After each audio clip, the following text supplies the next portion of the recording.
Hello, gamers! Welcome back to another fantastic episode of Paperwork Pantheon. We were all scheduled to have Danny in the cast today, but turns out the airline companies in the United States, I think, are going through an apocalyptic event. Because he's now stuck on the target. They might be. Yeah, they might. Pete Buttigieg was keeping every plane in the air with his Buttigieg? I don't know how to say his name. I've been working off of phonics. Buttigieg. Buttigieg. Pete Buttigieg has been keeping all those planes up by himself. Big sad that he's no longer doing things. Is he technically... Wait, do your, senators get unemployed when they get voted out? Is that how that works? Or did they, well, he wasn't a senator at any point. He was the mayor of South Bend, Indiana, and then he ran for president, and then he was, maybe he was a senator, actually. He was in charge of He was he was the secretary of the Department of Transportation under Joe Biden.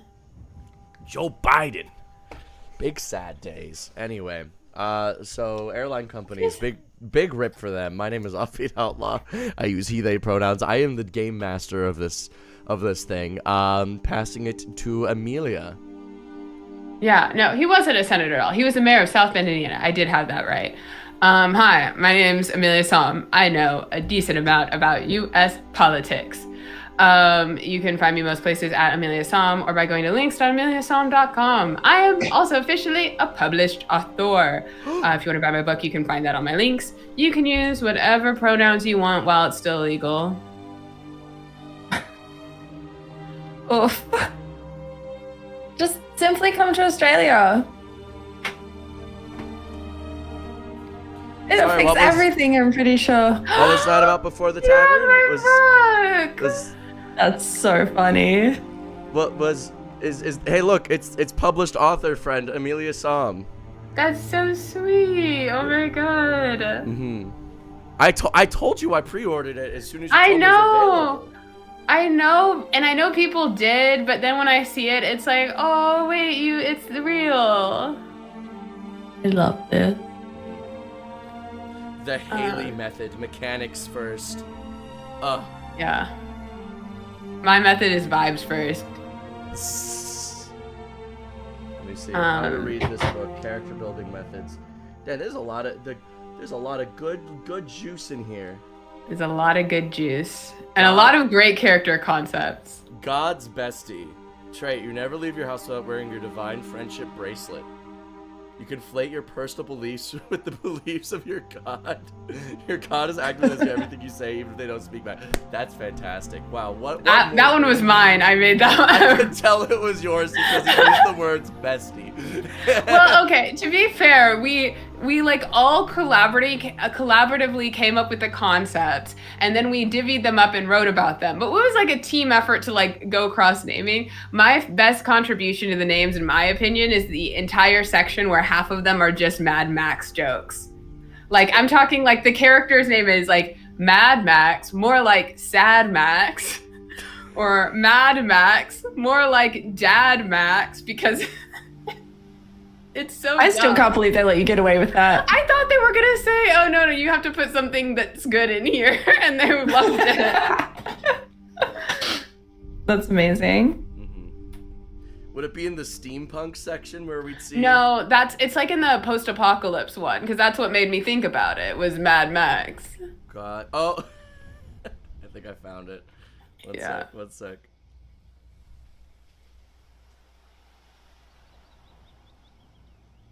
I accidentally flipped through it. I've lost it forever. Anyway, the beauty of a book is you can look it up at your own leisure whenever you want. You own it. You can also tear all the pages out. You could tear out all the Mad Max pages and tape them up to your wall so you could easily see them. They're perforated. Guy who is in love with a train. That is based off of one of Gus's characters from Unprepared Casters. That's insane. The train, spoilers, ascended to godhood.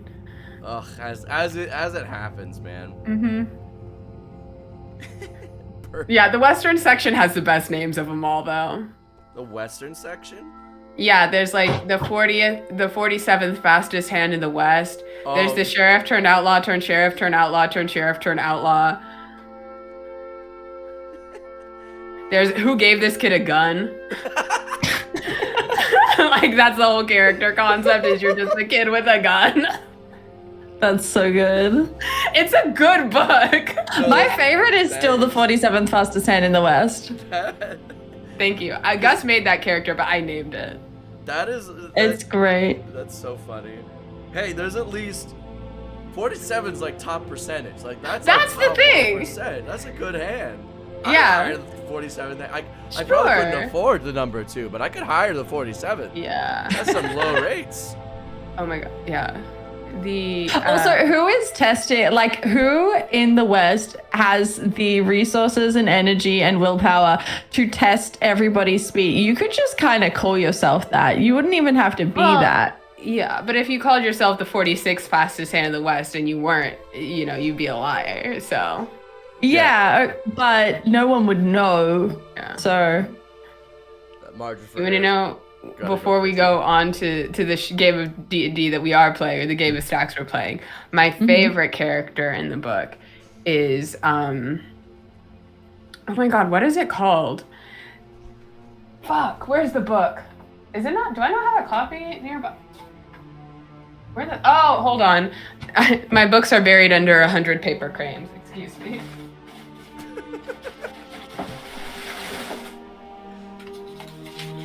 Okay. Amelia, that was a very Amelia sentence. You have a brand and it's 100 paper cranes covered. Yeah, I was talking to someone. It's crazy because I feel like on paper I'm very manic pixie dream girl coded, despite nothing about my actual vibes feeling that way.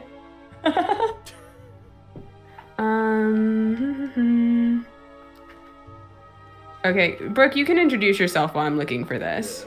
My name is Brooklyn Tuesday. That's all that you really need to know. That's crazy. Okay, you could have bought me a little bit more time, but that's fine. Amelia, do you give me permission to read other things that I find silly? The favorite thing I love about this book is just reading it, being like, you should buy this, and then just making it so you don't need to. Go for it. The Potent Baby.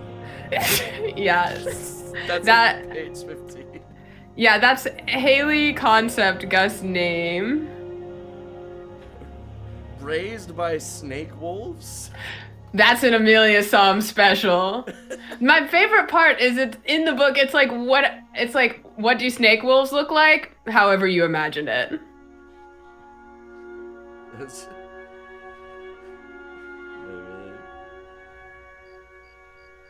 What section? It's in. Where is the space section?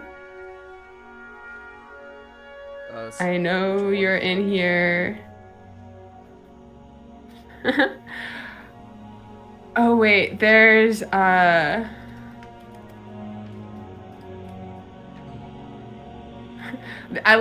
can fix him, parentheses, he's an actual monster, like a literal monster. Oh my god, I will find this one. Is it in the space section? I think it's in the space section. I don't remember what it's called at all. Okay, wait. Space. Navigator, Space Forest, Happy Hermit, Transrobotic Android. Okay, the name is not the best one, but I'm just gonna read this whole excerpt. We'll play later. We're listening to Amelia's read-along hour. You started your life as an indestructible mobile device, a brick of a cell phone. It's basically a Nokia phone, but I can't say that in the book. A brick of a cell phone, you were discarded in the waste of some long-dead planet, lying dormant for quiet eons until a scavenger found you and attempted to charge your battery. And you awoke. Over the years, you began to upgrade your hardware. Though the cell phone battery is still your unbeating heart, you've expanded your CPU and meshed your wire circuitry with a basic nervous system. You've upgraded from circuits to gears to pneumatics to slabs of flesh stimulated with electric impulses wrapped around your carbon fiber bones. Your oldest memory is a voice message of someone telling you they love you. You will not rest until you learn for yourself what love is. That's insane. It's a Nokia phone with the voicemail that someone left saying I love you, and now it's sentient. That's crazy. Nokia phone of Theseus out here. That's crazy. Yeah. Anyway, buy the book. I just think it's really neat. I'm not paid to say this. I actually purchased the book with my own money. So buy the book. It's good. Anyway. before we spoil more of the book so that you don't buy it, you have to buy it. There's so many concepts. I think I'm gonna do a TikTok live where I'm just tearing out each page one by one. I've been meaning to, and I'm like, so some enterprising person, I guess, wanted to screenshot each page and bootleg my book. They could. That's crazy. Don't do that though. That would be nuts. Anyway, so the players are in the midst of the tournament of champions. Oh yeah, that thing. Yeah, back to the game or whatever. Yeah. They have successfully managed to make it through 3 rounds of combat. An initial round with some losers, a second round with an evil dog, and a third round with the miscreant Michaelmas, who tried to stealth bombs into their bags, but it didn't work. Oh yeah. The champions are sitting around casually when Barnabas, Bingleborp, whatever his name was, he doesn't matter. This was the last episode he was going to be in, and Danny is still stuck on a tarmac. So he spontaneously and erroneously gets a heart attack and dies. Oh no! No, crazy. Is this the guy who sold his soul to Godfried? Yeah. That guy? Okay. Ah, damn. Wow. He'll be back. The skeletal hands grab his throat as he dies and yoink him into hell. What an asshole move would it be if I just tried to cast Revivify right now? Do it. Let's see what happens. I'm No, down. I don't want it. I'm not. I know we could spend our time doing better things. As you guys wait around for the tournament to go in, Michaelmas' scam has been successfully usurped. You guys are upset. Everybody is upset in the crowd. You hear vicious uproar as the vicious upset of Michaelmas, the tournament favorite, loses. At this time, a god that you are unfamiliar with speaks into your heads. Hello, Hi, my name is Alistair. You are currently working for my employees. I must warn you, there is something afoot. The, G-man, as he is referring to himself. Something has changed. Be warned. I don't know if this will be your fight to win. You may find yourself experiencing a death-like situation. But don't worry, you will survive. Have fun. And Did he just go to walk that back? And then hang up. Some of you may die, but that is a sacrifice I'm willing to make. Is that? Hello? Do you know how we redial that? No, I don't. Did you just also? Yeah. Yeah, I did. yeah. Mm-hmm. Ace? We can just leave. We can just go. We can leave. We can just. Here's the thing. Grad school is so expensive. It can't be that expensive. You're not gonna make it if you die. Oh, they're like gods, right? What is death to a god? We're not. Well, sure. I am a necromancer, so, the line between life and death, it's just like a...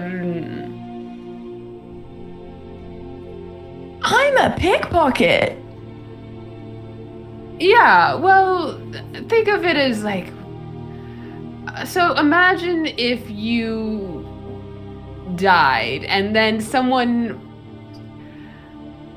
stole the death from your pocket and put life in there. That's how resurrection magic works. It's very well established. You sound insane. You actually sound crazy. You haven't ever seen someone just come back a little bit? Well, not in a good way. There are good ways to come back. They're more difficult, but Listen, okay. Door's over there. We have... How long do we have until our next fight? 5 minutes. 5 minutes till our next fight? We can just skedaddle. Do Yeah, we really no. care who ends up in charge of this kingdom in the first place? Oh, Basically. I don't give a shit about the kingdom at all. Exactly. What I do give a shit about is the research facilities that Aze was describing. You cannot be this in love with your own work. I think, okay, so I just don't think you understand the scope of what's possible when you are a god. I know you're like, I'm a pickpocket. There's only so many, like you hit an upper limit of pickpocketing much sooner than you hit the upper limit of like manipulating reality. Do you think you're going to become a god out of this? Do you think that you're going to I could, potentially. At the very least, I could easily become a lich. They're just throwing that shit around these days, and I think I could do something better. Something in between a lich and a god. You know? Like, more immortal than I currently am, but with less drawbacks than the typical route. I think Trick just turns and heads for the door. As you arrive at the door, a little imp approaches you. Whoa, hey kid, whoa.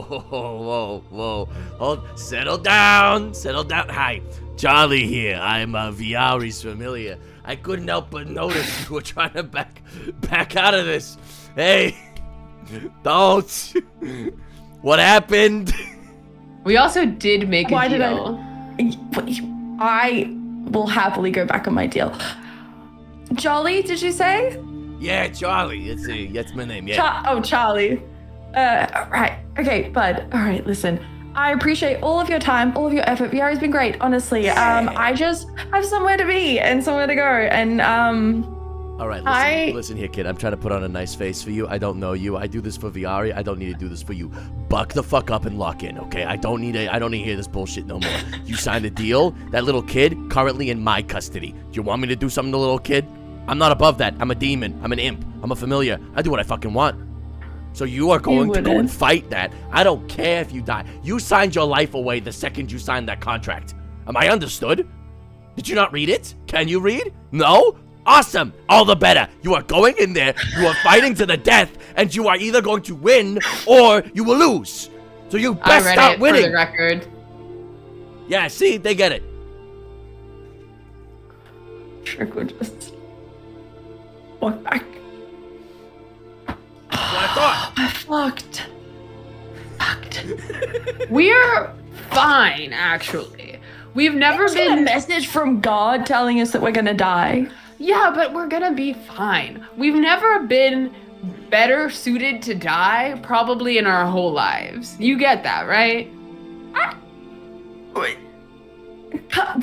No? Well, because normally when you die, there's just like, unless you're in very fortuitous circumstances, there's no chance anything happens. Like, look, that guy just kicked the bucket. Now he's off in Godfrey's little weird fuck house or whatever it is that guy does. Fuck house? I don't know what his hobbies are. He just seemed like a little freaky with it. 2 minutes until you fight. Okay. Hey, look at me. Okay, all right. Look, you're freaking out a little bit. It's fine. We've rolled all these chumps this entire time. Yeah. We're just gonna do it again. And look, I know God came in our mind and said that, like, G-Man is up to something, and he probably is, but we'll figure it out. I always figure it out. You seem like the kind of person who always figures it out. Fine, I guess, with no other choice. Great. We are. Do you have spells? Do you have anything? Can you contingency something? It's a big word for Elmo. Okay, wait, question. Did we get a short rest or a long rest or anything? You got a short rest. Okay.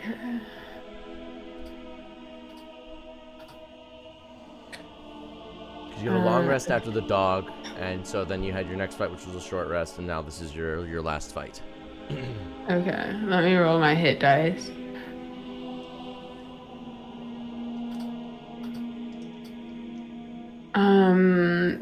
What level spell is contingency? 6.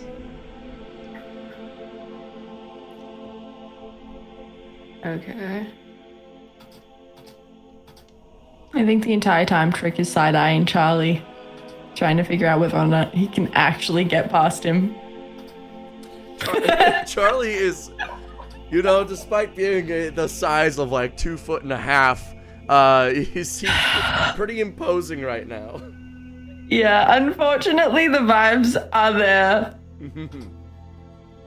You don't know what this little man is capable of. He did just threaten the only thing you care about, which is that child. Okay. You can insight check him if you want to see, like, can he actually back up his claims? Or is he just lying to you? Or like I'll insight check him. Alright. Wait, dice roller. Now, does Charlie have some kind of insane buff on account of he is the familiar of the god of lies? No, he works off of familiar stats. That's crazy. I rolled an 8. I rolled a 17. You have never been the best at reading people, and this is all the harder considering this is a proud imp. But boy, does he look like he means business. You see on Charlie's waist belt, there's a massive book called Rules. Almost, and his hand is hovering over it like a gunslinger in a western, ready to unlatch it. You cannot read the title. Make a perception check to read the title. Okay. Also, somebody in chat just said that they imagine Charlie like the satyr from Hercules, and so do I. Literally, that was the concept Danny for him. DeVito. Yes. Perception +6. Let's roll. 19. You look and squint closely, and it is the book. It's not a spell book or nothing. It's a book called Extraterrestrial Physics. You have no idea how this is fitting to this situation, but he has it anyway, and he seems to be hovering it threateningly.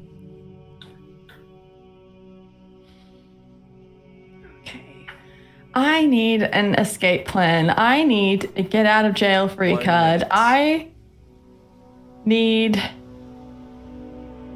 At this point in time, one of the fight referees of sorts begins making their way towards you guys. Amelia, what were you scheming and plotting and up to? No, sorry, I wasn't scheming and plotting. I just got in, ridiculously funny chain of text from my sister, and I can't process it, so I haven't really been listening because it's so stupid. And we don't have to take time talking about it unless you really want to know. No. But I was mostly doing my short rest. I was making sure that I wasn't interrupting a potential scheme. No, I'll tell you on the break. The ref begins coming towards you guys. All right. Are we all ready? Seems like you're missing somebody. Are they all right? Should we wait for them? No, he's dead. Oh, where's the body? Got pulled into the earth, into some nether realm or something. You know how it goes. All right, yeah, that's above my pay grade. All right, well, come with me. We'll set you up for your fight against the Big G. All right. Last chance for any last-minute escapes or escape attempts. I'm not gonna do that because I don't want to waste time.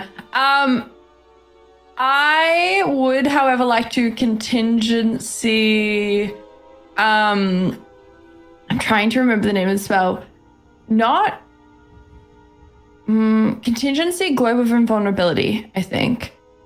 That would require a 7th and a 6th level spell slot. Are you willing to spend those?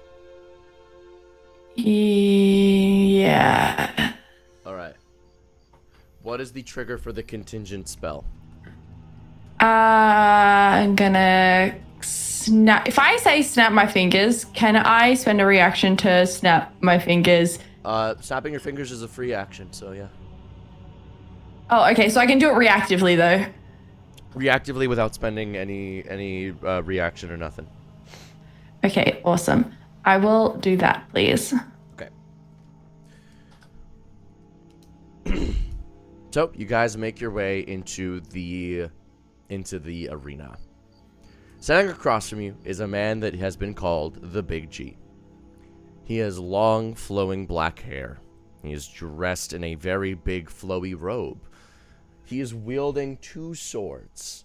one that appears to be wreathed in celestial light, almost like the cosmos above.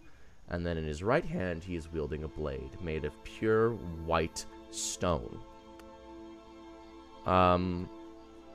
Make a arcana check at disadvantage, please. Arcana?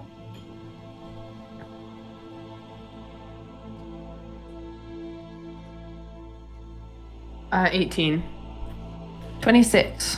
18 and 26. Okay. With a 26. Oh, sorry, 25. 25 and a 18 and a 25. Trick, remember when Viari was training you up to this point, she flashbanged you with information that you weren't really allowed to understand. But something in your brain tracks. The moon and the stars. These were important to Viari recently. He's wielding blades made of the moon and the stars. You don't really grasp what this means, but you get that this has greater importance. I'm just gonna nudge. Is it Alma? Alma? What was your character's name? What's your... Tiffany. Tiffany. Why did I think you called them Alma earlier? Anyway. You have Monster Hunter brainworms. Okay. Hey, Tiff? Yeah. Not an approved nickname, by the way, but fine. You know anything about the star and moon swords? Or anything? 18? Having it pointed out that it's a moon and stars thing, I will give you another chance to make an Arcana check. Just Tiffany, right? Just Tiffany, yeah. You 25. You remember A's raving and ranting about the moon when they were training you up. Something about its beauty and whatever, but you didn't really pay any attention to it. You were too busy thinking about raising the dead. But now that you see the moon sword and the star sword in front of you, something about this clicks into place. Those weapons are not of his own. He was given those. There is a third party who is helping him. And you are not fully aware of who that might be, but there is definitely some... If you can find a way to contact A's, Viari, or whatever, safely without anyone noticing, you might be able to get some help. Okay. So, yeah, I remember A's got real, intense whenever they were talking about the moon, and I don't think those weapons are from here. So, I think that there's probably something else at play in this fight. Can't you talk to Viari in your mind? Can I? Was that something that Viari gave to... I think Viari actually expressly said that she didn't give that because she knows how traumatizing it was for her to have somebody... I don't think I ever said that. I think you made that part up. Maybe I don't think Viari necessarily gave it to him expressly, but I also don't think I ever expressly said that I didn't give that. Yeah, maybe I did make that up. Maybe I'm gaslighting you right now. I think I gaslit I just myself. don't think that ever came up. I'm gonna be honest. That's so real. Flip a, if you want it to be here, flip a coin, and we'll say 50 on a heads it's there, on a tails it isn't. I will roll a die, and can I have odds for yes and evens Also, for no? No. Are they like... Sure, go for it. I don't have a coin on me. Yeah, go for it. Are they like 5. in the crowd? They're not necessarily in. They're not. They didn't say they'd be in the crowd. However, A's did say they'd be watching you somehow. Okay. Yeah. That imp is in the crowd though. Can I get his attention? Make a performance check to subtly get his attention.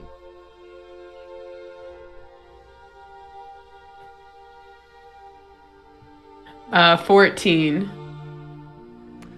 On a 14, you like try to wave your hand or try to like, hey, look. And he is too busy intently watching you guys and trying to give you guys just doing this over and over again, not getting the message. It was, yeah.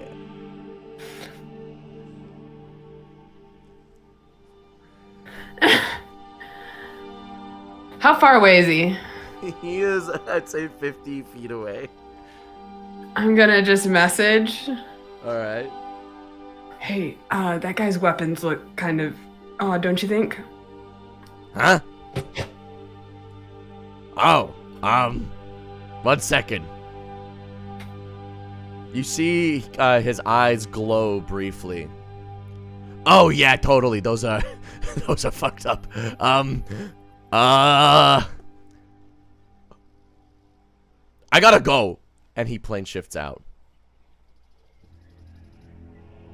Now he leaves? Wait, what's your guy's name? Like my... Your character's name? Oh, Trick. Trick, okay, yeah, hey, Trick. Yeah? We might actually be fucked.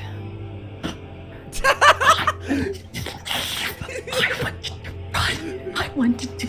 I was prepared to make a run for it. Here's the thing. What if we just forfeit? What if we just forfeit? No, here's the thing. We made the deal. So if we didn't do this, we're going to be fucked. But we're just going to be fucked in a different way. Maybe. My We deal might be fucked. was just a bunch of power for this tournament. I'm happy to go back to where I was at. I thought you That's said there was like fine. some kid involved. No, That's what... okay. They wouldn't actually face my wrath. Oh, As- yeah, we'll get there in a second. Roll initiative. Okay.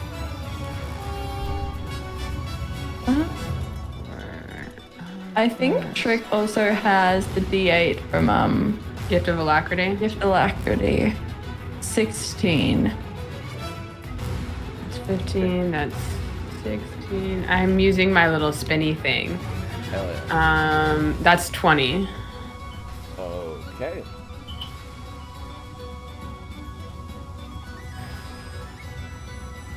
All right. The battle begins. You're standing in your appropriate spots, 20 feet from center. He is also 20 feet from center. The 50-foot radius circle that you're fighting in. So you are 30 feet back from the walls. The fight begins. Tiffany, you find yourself overcome with emotion and able to strike first. Whatever emotion that is, you just got it. Ah, shit. Ah, fuck. That's the emotion. Okay. Wow. I really don't want to be near here.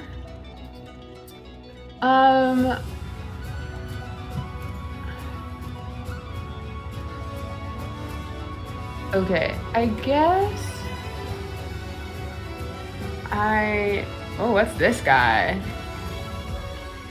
This is the Ray Dow battle theme, by the way, for those asking in chat what this music is. Okay,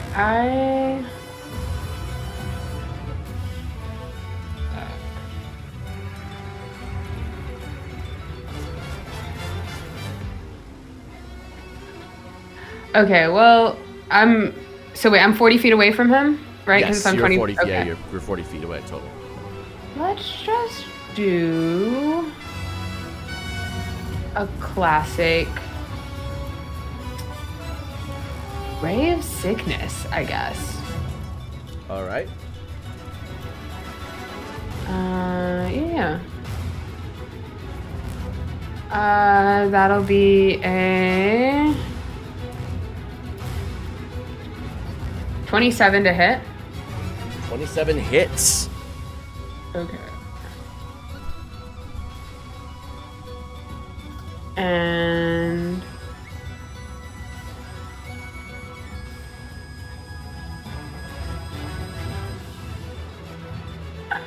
Sorry, I rolled the digital dice and they're taking their time. Naturally. Come on. That is 40, wow, 40 points of sickness damage. I believe that's not a damage type. I think that's another one. A fine poison damage. Okay, thank you. And then it must make a Constitution saving throw. That is a 20. That succeeds, so it is not poisoned. And I will run my max 30 feet in the opposite direction. And I don't think this character has bonus actions for realsies, so yeah, I'm gonna. That is my turn. Excellent. All right, this is the lair action. You watch as the battlefield around you, the ground especially, a pulse of energy comes out from the man standing before you, and the ground gets this almost translucent, starry look about it, like you're fighting on an open lake reflecting the sky. Nothing else seems to happen, but that seems unlikely. Trick, it is your turn. Okay. I would like to. I don't really want to get closer because he's got these big fuck off swords that I fear will be very uncomfortable to get up close and personal with. So I am going to. Can I ascertain from the information in front of me whether or not he would qualify as a monster or a person at this point? He would be a humanoid. Humanoid? Mm-hmm. I am going to cast Hold Person. So bonus action, I'm going to use one of my inspiration dice to mess up his saving throw. And then I'm going to cast Hold Person. I sure can. It's a D12. 4. -4? All right. And then Hold Person. What is a... I'm so sorry, that is a natural 20. No. -4 plus his bonuses, that brings us to a 23. Well, that beats a 19. I think it is. In that case, I am going to back up. Also, I just realized I didn't heal from last game, so I'm going to do that because we had the rest. As you cast that spell, the spells as it travels toward him, Hold Person, typically a spell, point, click, does the thing. You watch the energy almost ripple across this starry lake, and the path is traced and now glows with this light.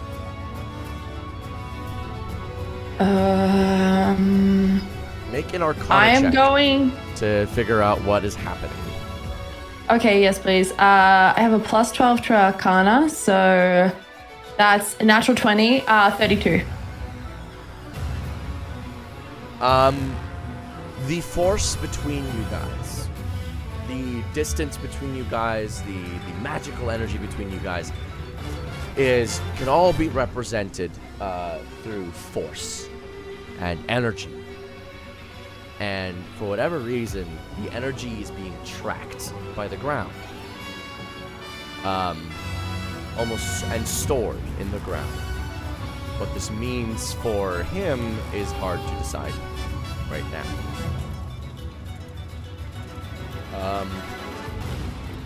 But you imagine he probably can do something with the starry sword to take advantage of the stored energy. Okay. Can I, so my simulacrum, I cast it at the end of the long rest. Actually, no, I still had mine from the day before, I think. And then, because we had the whole discussion about, so can I cast a new one? Can I, have a second one? And then you were like, no, Brooklyn, you can't have a second simulacrum. And I was like, why? That would be so good. Anyway, So I still have my 9th level spell slot, and I have my simulacrum from the day before. Oh, no, the day. Anyway, I am going to have my simulacrum. I literally had an idea in my head, and I have forgotten it completely. Oh, dispel magic on the ground. All right. Please make a roll for it. Okay. No problem. That is going to be a +5 for my charisma bonus. So 15. That does not succeed. As you cast it on the ground, you watch as it glows even more. Oh, for fuck's sake. All right. My simulacrum and I are just going to back up. But not like right next. Well, would you like to be in the globe of invulnerability? I don't know. I fear that we're going to just be grouping ourselves up. Yeah, I was hoping to run 50 feet for us not to be next to each other. Yeah, I'm going to back up separate. Honestly, my simulacrum might also back up separate to me, and then I'm just going to snap my fingers, and globe of invulnerability is going to go up, and that's my turn. Fair enough. After your turn, he is going to use a legendary action. He's going Wait, could my simulacrum have used its thing to inspire bonus action? Yeah. Bonus, yeah. Thank you, sorry. Okay. What does your sim say to Tiff? Who inspired? It says, "Alright, bud, it was nice knowing you. Thanks for dragging us in here." You're welcome. The indignation fuels you. You're filled with determination. G-Man takes his cosmic sword and he dips it into the water below, and you see the energy ripple into the blade and coalesce into the very tip of the blade. And you see, rather than just like a scattering of stars, you see a very bright sun sitting on the edge of the blade. That is his legendary action. He will then take his attack.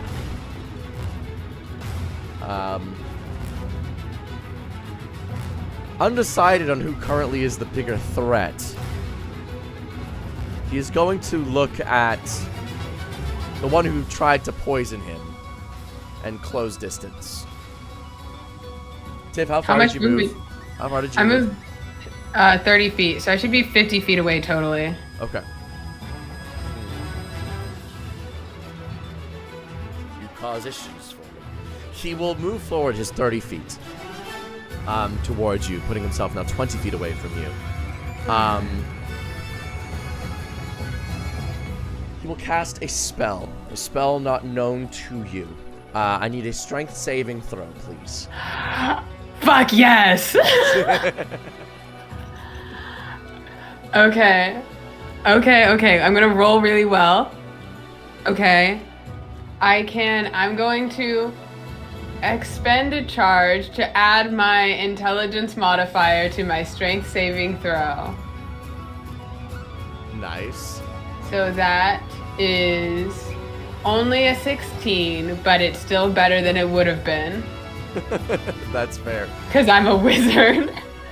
Unfortunately, that is still a failure.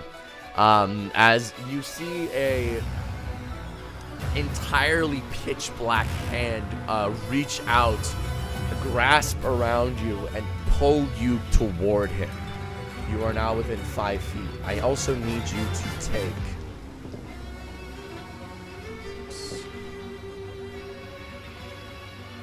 that is going to be...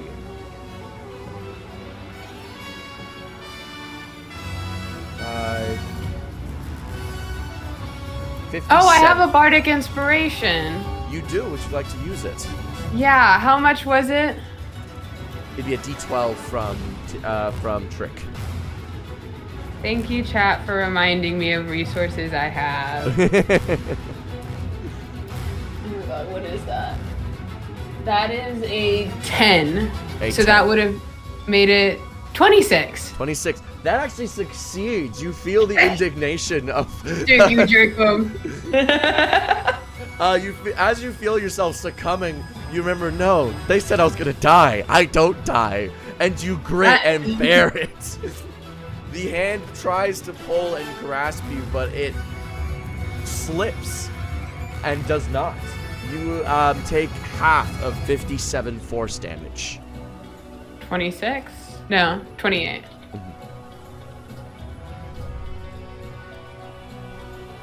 Just this once, it's cool. That's funny.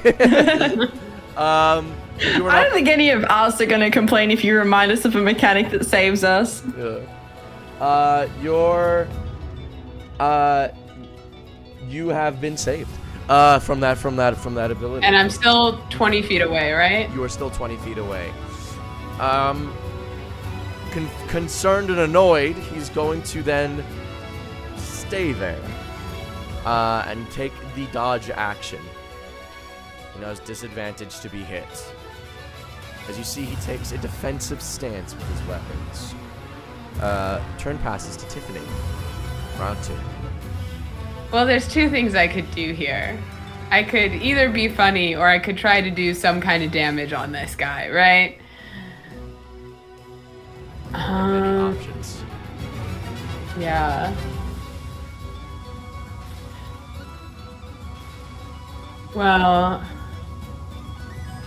I think I will simply be funny if that is all right with you, Brooke. Is that okay? Yeah, that's fine. I mean, these characters are, as far as I can tell, fucked anyway, so... Yeah, this was a little too close for comfort, so I am just going to Dimension Door. Where? So I am exactly 120 feet away from this guy. Where are you teleporting to? Well, what's The this? arena's Your only arena's 100 feet across, it's 100 right? feet in diameter. Are you going into the crowd? Are you Are we- leaving me? Okay. Do we? Okay. So this is a good point. So if I move 50 feet here, he's 30 feet here. Well, I'll just teleport all the way to the other side of the arena then. So I would be 70 feet away No, from leaf him. trick. Do it. Right? Leaf trick. It's funnier. Oh, well, I can't leave the match because I have the deal. Oh. Right. So if it's 100 feet across, and I'm He moved 50 forward. feet. He moved forward 30 feet towards you. You moved I was. back 20 feet to be on the edge of the arena. Oh yeah. So I'm at the very edge of the arena, Yeah. right? So you can I'm go just gonna. 100 feet the other way. Yeah. Yeah, I'm gonna do that. All right. You 100 feet to the other side. He is now 80 feet away from you. Cool.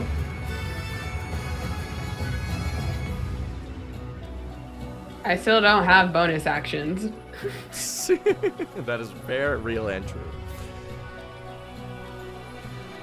You'll notice that there is a line underneath your feet now. The entire distance that you travel, that energy that that you noticed earlier.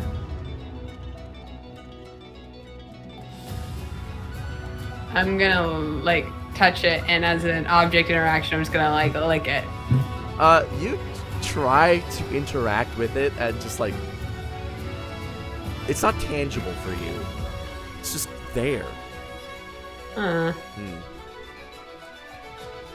can make I an don't like arcana. that. You can make an arcana I'd check love to make an figure out- arcana check. Go for it. That's only a 12.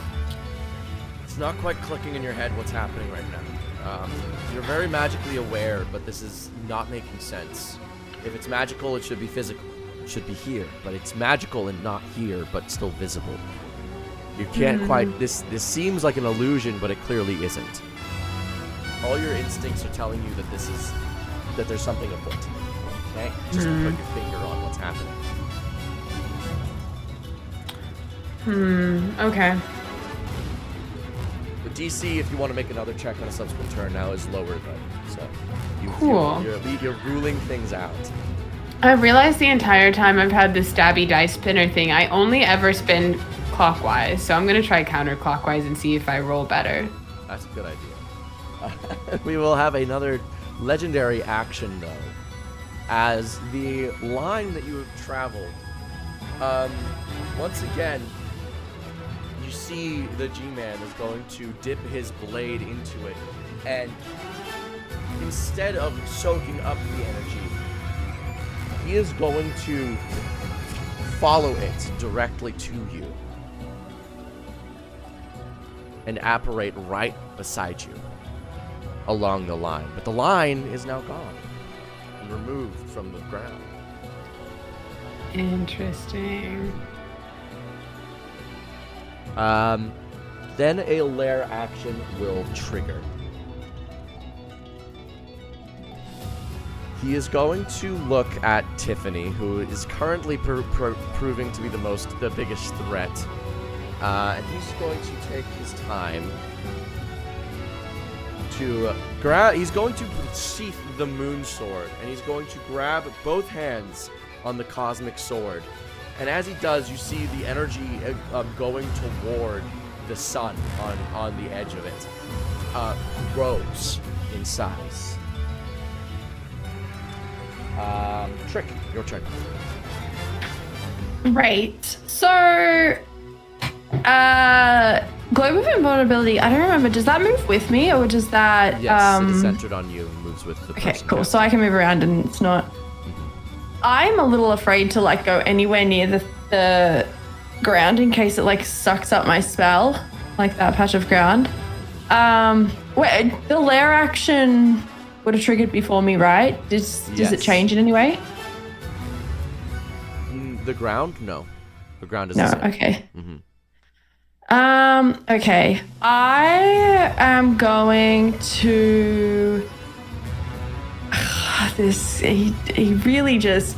He is such a control build. I'm gonna. Okay, I have two options here. One, I can Wall of Force to try to protect Tiff. Two, I can Spellsmith, because that was the ability that Viari shared with him. I can Spellsmith and try to dispel magic the ground again. Wait, what's the second one before dispel magicking the ground? The other one was Wall of Force you off from him. Oh, okay. Yeah, those are kind of my options. I could also anti-magic field, which is an 8th level spell as opposed to 2/5. That I would be spending. I feel like maybe Wall of Forcing him off me makes the most sense. I'm worried that because there's not magic currently in the ground, that the dispelling the ground's not going to do anything this turn. Wait, there's not magic in the ground? No, because he's slurped up the magic, didn't he? I will say that for the purposes of dispel magic and other like anti-magic effects, it is the word magical. If that word is included in any part of this homebrew ability I have made, dispel magic will be able to dispel it. So just because there's no magic in the ground doesn't mean that there will be. Then maybe do that one. All right, I am going to Spellsmith 2 5th level spell slots with my Simulacrum in order to dispel magic this effect on the ground. So you're spellsmithing to a 10th level dispel magic, is that what's happening? Yes, please. You're not going to go to the 14th level? You get the special god cast when you go to 14. What's the god cast? You get special cool things that I say happens. Here's the deal. If I spend a 5th and an 8th, no, that only gets me to 13. I would have to spend my 9. You could spend a 5th and 8th and a 1. Oh wait, can I spend? Yeah, you can spend I thought I could only do 2. No. So could I do 2 5ths and a 4? Yeah, you can do that. All right, I'll do that. Oh, I forgot to Hellish Rebuke last turn. Next time. This is tragic. Yeah. What does it look like when you start combining these spell slots? Something that you've never done before and you didn't know was possible. Okay. I think that Trick is imagining the spells as they typically come in like these like flashes of light, and these like colored sort of shaped sort of, you know, it is understood that spell work looks like. And I think that as each instance of the spell is cast, he reaches up and like snaps the fragment of the spell, like as it's cast, like the ribbon of light, and like pulls it together into the palm of his hand, and like the next one and the next one, until it's like all held in the one spell. And then he's able to just sort of, I think Trick is very scared and doesn't really know what he's doing. He's just doing this on instinct. So it's a very awkward final, like what was initially an elegant, like pull, becomes a very awkward, As you begin to pull in these ribbons of light, Trick, you begin noticing something. These look like lettering. These look like celestial as you begin grabbing it, until eventually, as you're combining it into this orb, you see in the center a single glyph that instantly its meaning is transmuted to your brain, dispelled. That is all that is coming through your brain. And as you unleash the energy, a beam travels to the center. The field goes dark entirely. I need Tiffany and the G-Man are going to be making saving throws with their spell casting modifiers. So, like, if you use intelligence, make an intelligence saving throw. If you use charisma saving throw. Oh wait, counterclockwise.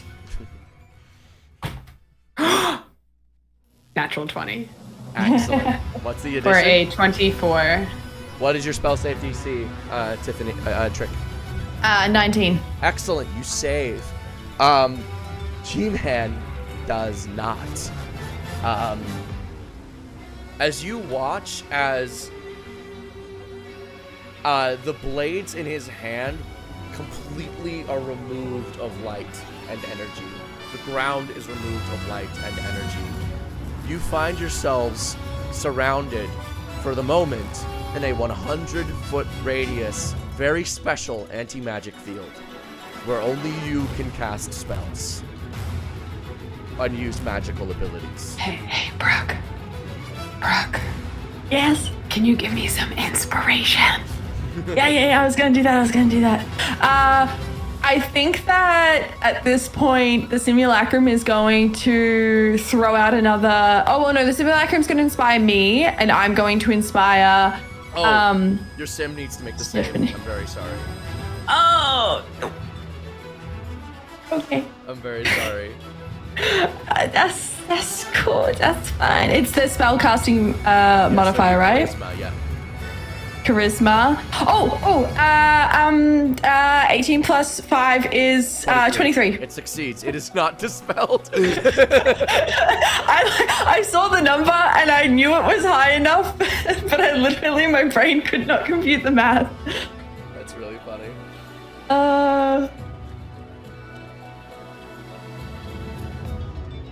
All right. Your sim is safe and is not dispelled. Oh, okay. And then, because I have then one more thing that I can do with my own spellcasting, I'm going to attempt another hold person on him. All right. Yeah. He fails. 10. I rolled a nat 1. Thank fuck. What does that do mechanically? place. So how the special anti-magic field works is so that he's paralyzed, as standard hold person is. The special Right. anti-magic field is that is being put up. Only you can cast spells. He cannot cast spells. It is not like typical anti-magic field where spells cannot be cast into. It is kind of like he has had his access to magic removed entirely. I'm very scared for the day we have to fight Alistair and this shit's used on us. So that means he automatically fails dexterity saving throws then, yes? Because he's What? paralyzed. Yes, currently yes, he would be paralyzed. Is it my turn yet? No, it is. It's going to be That's his my turn finished, though. That is my turn finished. G-Man is currently paralyzed. And he cannot use the cleanse action, as that is a magical ability. And so he is going to have to end his turn. I do make the subsequent wisdom saving throw to be unparalyzed. Okay. There's a chance to be silvery barbs. That is an option. Would you like me to, if you have a reaction up? Oh, I do, because I keep forgetting to use it when I get hit. Oh my god. Yeah, okay. I'll barbs that. That is a 21. Okay. No! Who are you giving advantage to? Oh, I'll give it 21? Doesn't that still save? Yeah. Yeah. It Oh, you still get the But advantage regardless. I'll give Okay. it to Trick. saves. Okay. Thank you. All right. G-Man. I just say bitch. and G-Man then looks it goes in to the top. horror at his hands as he goes.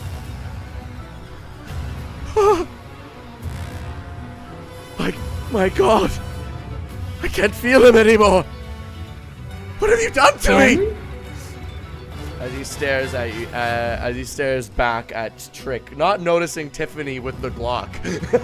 Tiffany with the Glock. I think Trick's just hands in the air like, I did nothing. Really, what have the gods done to us all? Okay. I'm with you, bud. This is a shit situation. We shouldn't have to kill each other. Okay, so how does it work if I want to cast a spell inside a cantrip? Obviously depending on the cantrip, let's say you're casting Firebolt, you roll to hit, Dispel Magic will then trigger on hit, rather than me needing to make the subsequent, we'll just like, bang, bang, to go. Yeah. What? So can I only do that if I have a spell that requires an attack roll? No, Like, you what can if do it one that requires a requires saving a throw? save as well. It's just like, instead of the trigger being, I cast Dispel Magic, the effect is now dispelled, it's, I cast a cantrip, if it hits, the spell effect also triggers. Okay, so if I cast Eldritch Blast, do I, and Get one. then, You get one. okay. You get one Dispel Magic. Hey, I there's another person who likes to cast that spell. Okay. In that case, I can just Spellsmith. I can just do that if I use up all the spells slots. I think Spellsmithing was unfortunately given only to Trick right now. If A's were here, they could Spellsmith. Got it. Mm-hmm. Okay. But What ability did A's give you? I don't know. Oh, okay. She gave you a magic item. I think it was a magic item. I think it's a mism. As an apparatus. Okay. So I could I put a disintegrate in an Eldritch Blast? Yeah. You get one Disintegrate out of it, but like you could Eldritch Blast, the damage of Eldritch Blast triggers, and then Disintegrate will just guaranteed hit if you hit. It surpasses the check of like the dex save. Okay. Did I get a bonus, an inspiration from last turn, or did you use your bonus action? I gave you the inspiration. Okay, then I'm gonna do that with Eldritch Blast. All right, please roll to hit. You have to roll 4 times. 4 Eldritch Okay, Blasts. 5, 10, 15, 16. That is a 26. 26. What does it look like when you put this Disintegrate inside the Eldritch Blast?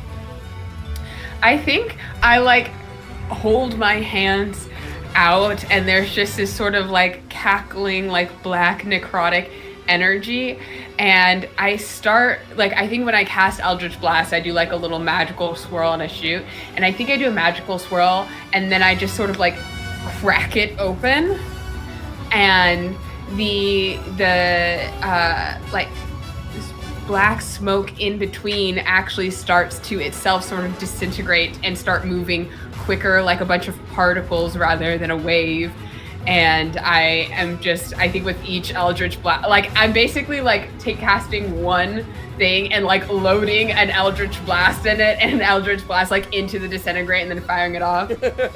So that is a 5, 10, 11, 21 hit. 21 hits. 5, 10, 15 plus 10, 25 will hit. Yep. I really got to keep doing this counterclockwise. 15, that's a 29. That'll also hit. Okay, so that is... Nope. I love how when it doesn't know, I accidentally rolled 40-19 and it's like D6s? Okay, ooh, nice. That's a 27 damage from Eldritch Blast for the 4 beams. 27, okay. And then from the Disintegrate, that is...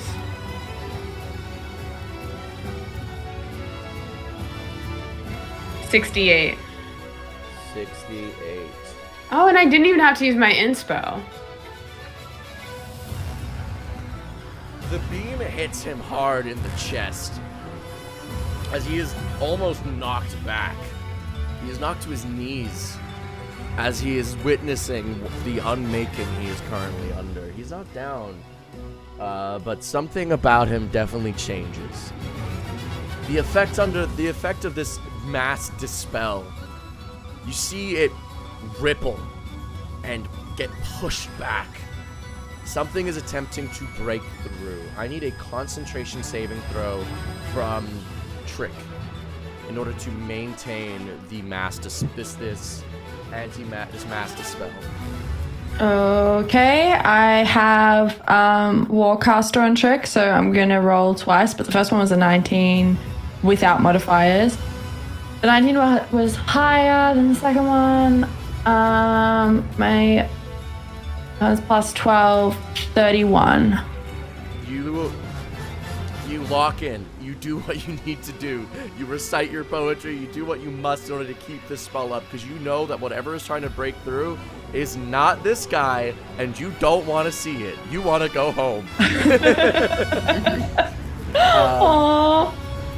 Trick was just a pickpocket with a little rascal who followed him around, and now he's dealing with this shit. Yeah, this is outside your pay grade for sure. The lair action will trigger. Or he's going to attempt. That was the attempt of the lair action to break through. Trick, it is your turn. Okay, alright. So I guess I gotta start putting damage onto you or whatever. Trick is going to... How far away is Trick from him at this point? Approximately 70 feet away. You're on the other side of the arena. I'm going to use all of my movement to get 30 feet closer. Same with my simulacrum. And we are going to cast... I'm going to cast... I should probably just cast Disintegrate. I wanted to cast Bigby's Hand, but I should probably cast Disintegrate. Have fun. Have fun? Have fun. Yeah. Have fun. Hey, we're What would Trick do? Trick would cast Bigby's Hand. Because Bigby's also hand. it can be used defensively. What a great rationale. Yeah. Bigby's Hand. And also I think that the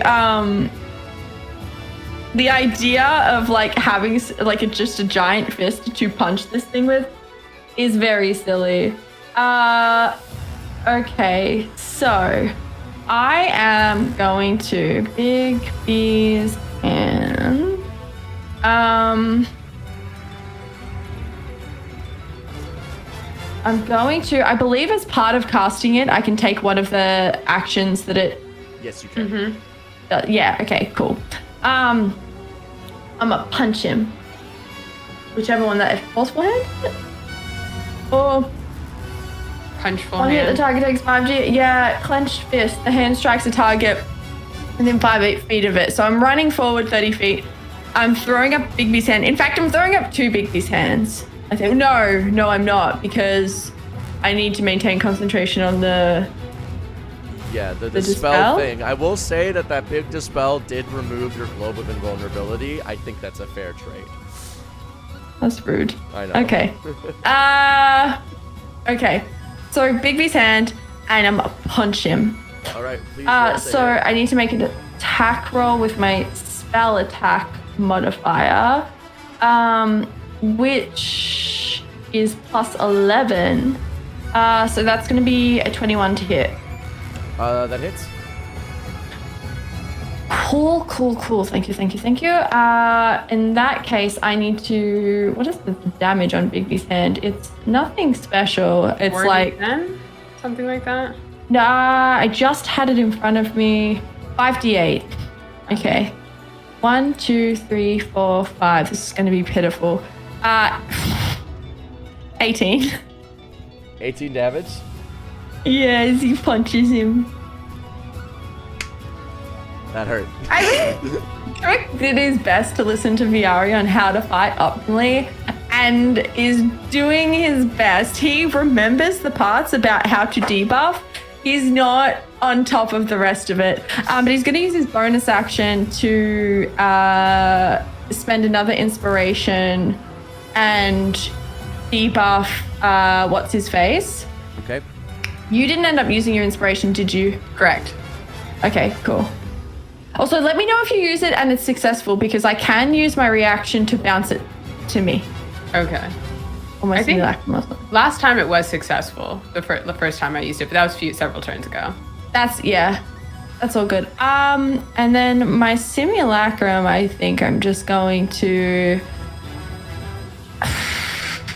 I'm going to Scorching Ray without Eldritch Blast, which is also not going to be anything special. My simulacrum should still have its 7th level spell slot, so I'm going to use a 7. Okay. Which means that that's going to be 8 beams. So I'm going to roll these. Wait, now. what are you casting? Scorching Ray. 1, Okay. 2, 3, 4, 5, 6, 7, 8. Okay, so the first one is a 23. Hits. Next one's higher than that, so that hits. Next one's higher than that, so that hits. The next one is 19. 19 misses. Okay. Misses. Next one's a natural 20, so that's going to crit. Crit. Yeah. And then the next one is a 22. That hits. So 5 hit, one of those is a crit. So that's going to be 2d6 per hit. So that's 10d6. 1, 2, 3, 4, 5, 6, 7, 8, 9, 10. Do you add additional dice, or do you just double some of the dice? I forget. You double the dice. Okay, cool. So the ones that are getting doubled are the second to last ones, because that's the one that was the crit. So for that, that's 16 for that. So, and then 26, 31, 32, 35, 40 damage total. 40 damage total. I think that when Trick's simulacrum does more damage than him, Trick kind of just...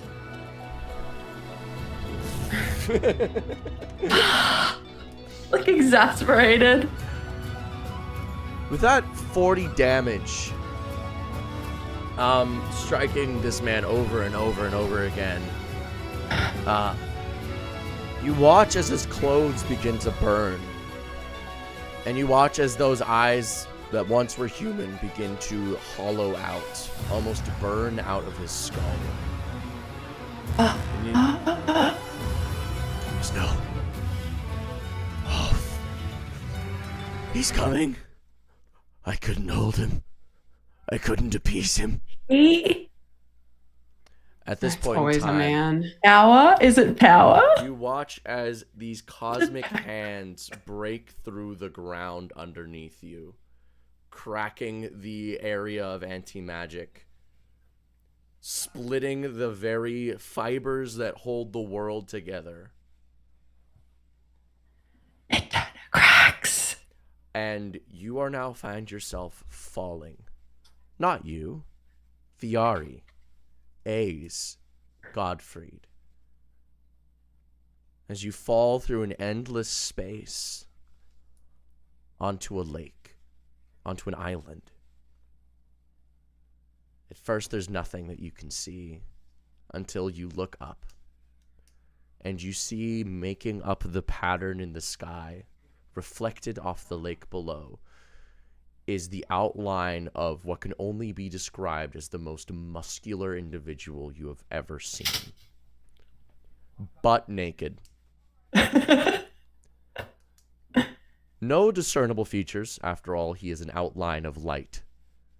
But as he moves his arms, you watch as the stars beyond move with it.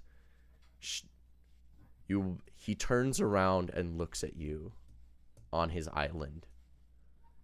And that is where we're going to go to break. So thank you all so much for watching the first half of PP Game. When we get back, we will get to a meeting. A very timely one.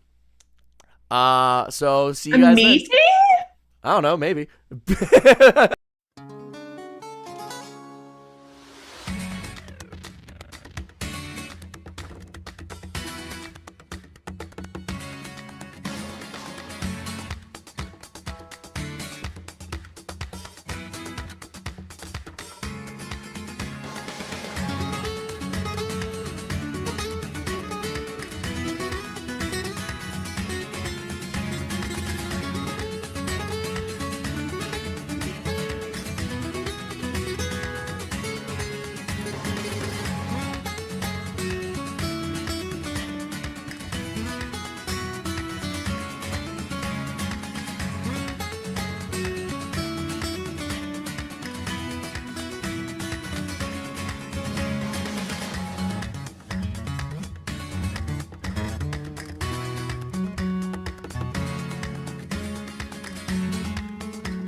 And we are back. The party has successfully, to an extent, beaten the tournament, ? But Viari and A's find themselves staring down somebody who has been described to them in 1,000 different ways. The entity turns around and looks at you expectantly. Currently standing well into the hundreds of feet tall. What do you do? Yes, Ace. Okay, here's my question. This is Amelia's question. Mm-hmm. And this is more just about lore building. It's not relevant to the plot at all. Mm-hmm. He's an outline of stars. Yes. Facing one direction, turns around. Yes. Not wearing clothes. There is nothing, I would say, that would descriptively... there is no genitalia. Is it a Ken doll situation? It's a whole-ass Ken doll situation. I'm just curious. It's just a little bit of world building I was curious about. Because I did have follow-up questions after that, but that really actually stops it right in the head. No. It's all good. It's a Ken doll. Yeah. I think that Viari immediately clocks who this is. Immediately, Eternigrax, what the fuck is going on? We were told... that we would need our full force, like high level, like an insane amount of power to take him on, because he is the embodiment of power. We're missing Godfried right now. We're missing Fader. Like it's just Ace and Viari.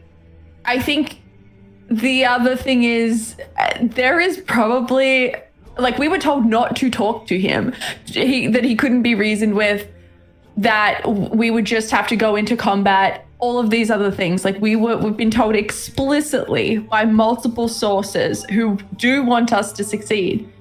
And we find ourselves in a situation where we're definitely going to lose this fight if we pick it now, I feel.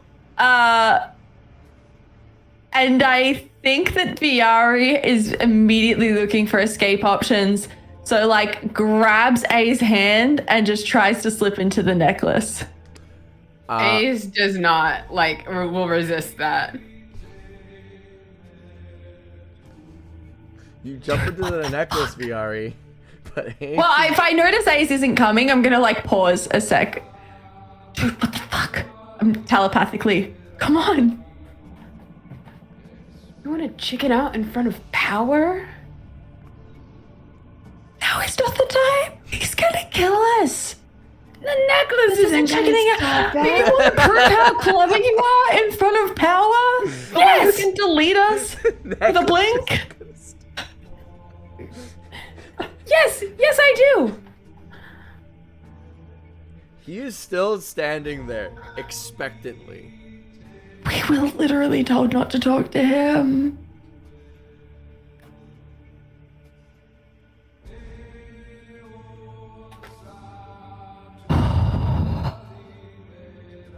He waves, returning the gesture. He shrinks down to humanoid size. The details get more and more defined. You realize that there is a mass of muscle within this cloaked form. But still he waits. So this time I'd like to define the dimensions of the island you are standing on. It is a 30-foot radius. All oblong shape, 30 foot at its greatest length, 20 feet across on its shortest length. Hey, Eternigrax. He immediately punches you in the face. I, Brooke, am mad about this. We were fucking told. I know. And I'm being punished for doing what I was okay. Yeah. The roll to hit. The roll to hit happens. That is a 24 to hit. Does that hit? Yes. Mm-hmm. Do I just instantly die? No. You get punched, and you feel the hit. You don't take any damage. Ow? Okay. Beckons Ooh. you to return the punch.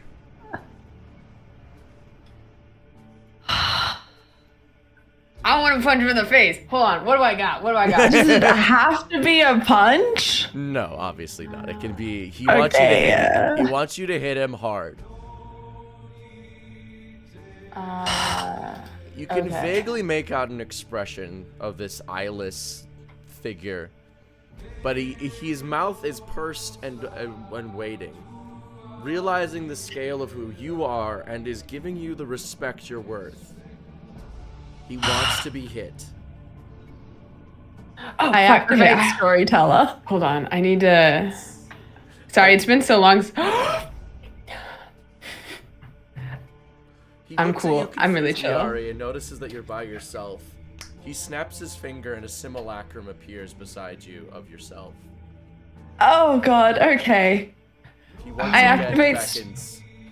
So thank you so much. I activate Storyteller. Okay. So I spell sexy. Smith Oh my Spirit God. Shroud.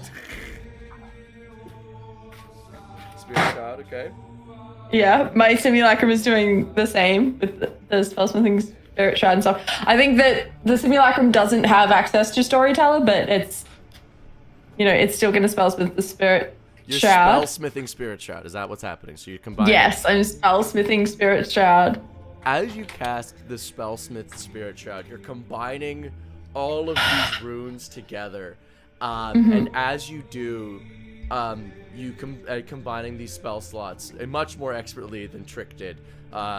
You find you coalesce in your hand the rune Death, the single rune Death, and it expands outward from your body into a 30-foot radius.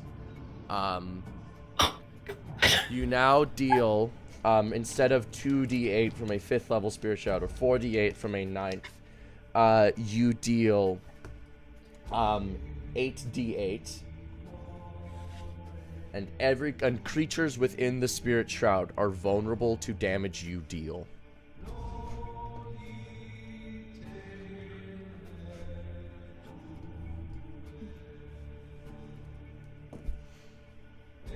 Oh, great. That's amazing. Okay. And then I think that Viari is exasperated but is going along with this because they really don't have another choice. I am going to all in action surge, action, no reactions left. I am going to bonus action, and then my simulacrum as well, but just as many ultra blasts as humanly possible. Okay, so that is 1, 2, 3, 4, 5, 6, 7, 8 casts, each beam with 6 because of your upgrade. So that is a total of. Wait, 8 hold on. Oh yeah, okay. So 8 casts, 6 beams times 8 is 48 beams. Roll to hit using stacks dice 8 times, please. All right. Okay. So, let me just pull up the conversion sheet because I don't remember exactly what my numbers are here. And the conversion sheet, it's been a little while. I think it's 8 dice added, but I will have to check. My charisma, no, that's not.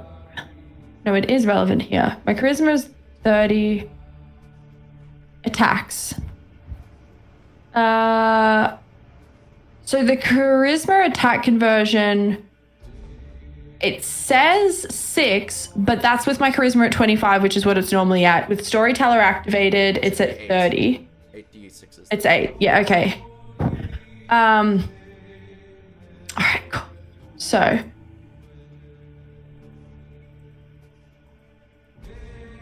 1, 2, 3, 4, 5, 6, 7, 8. And the first one is a 35.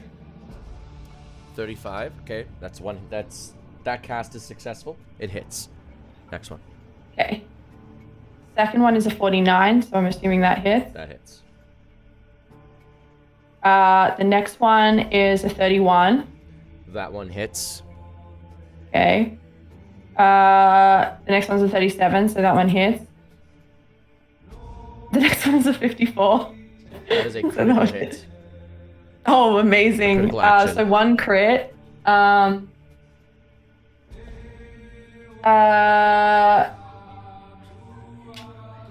that's 5 so far.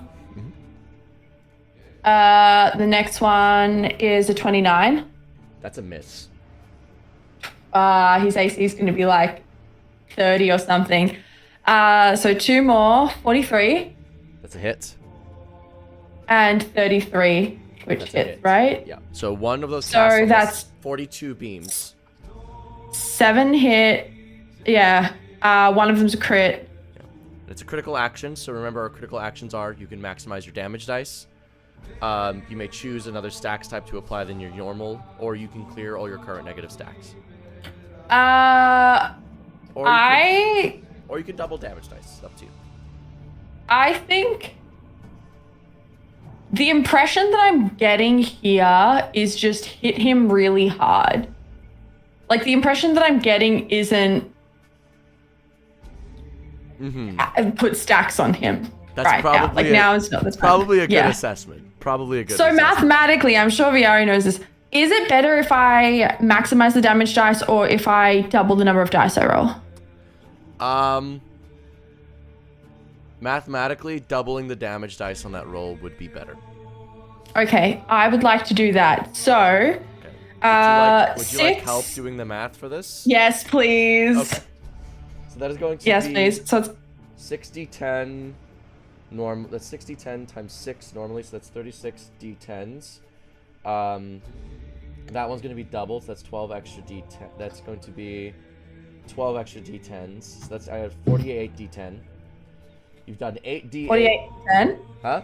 Yeah, 48 d10. Oh, you're just calculating the number of dice that I roll and then I'm going to roll it all? Yeah.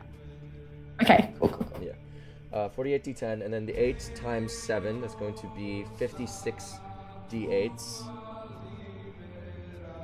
Plus an extra hit of that, which will be 64 d8s.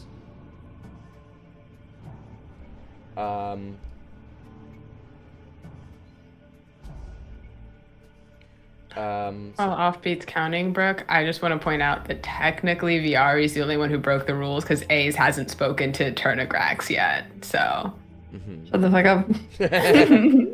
Plus 400 plus 420 plus 1d6.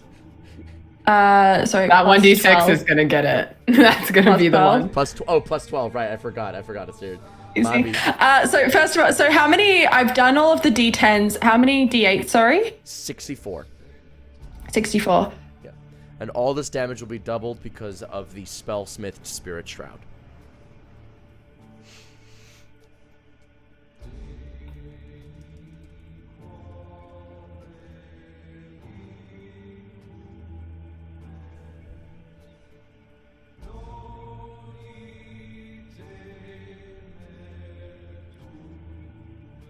Okay. Any more dice? An additional D6, you said?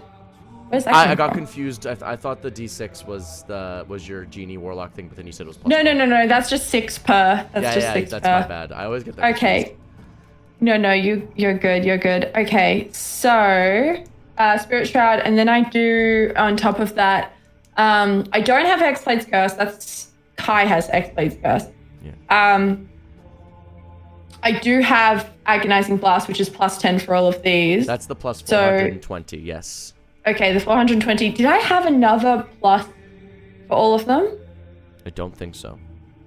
Okay. This is going to be a monstrous amount of damage already. I know. Bye.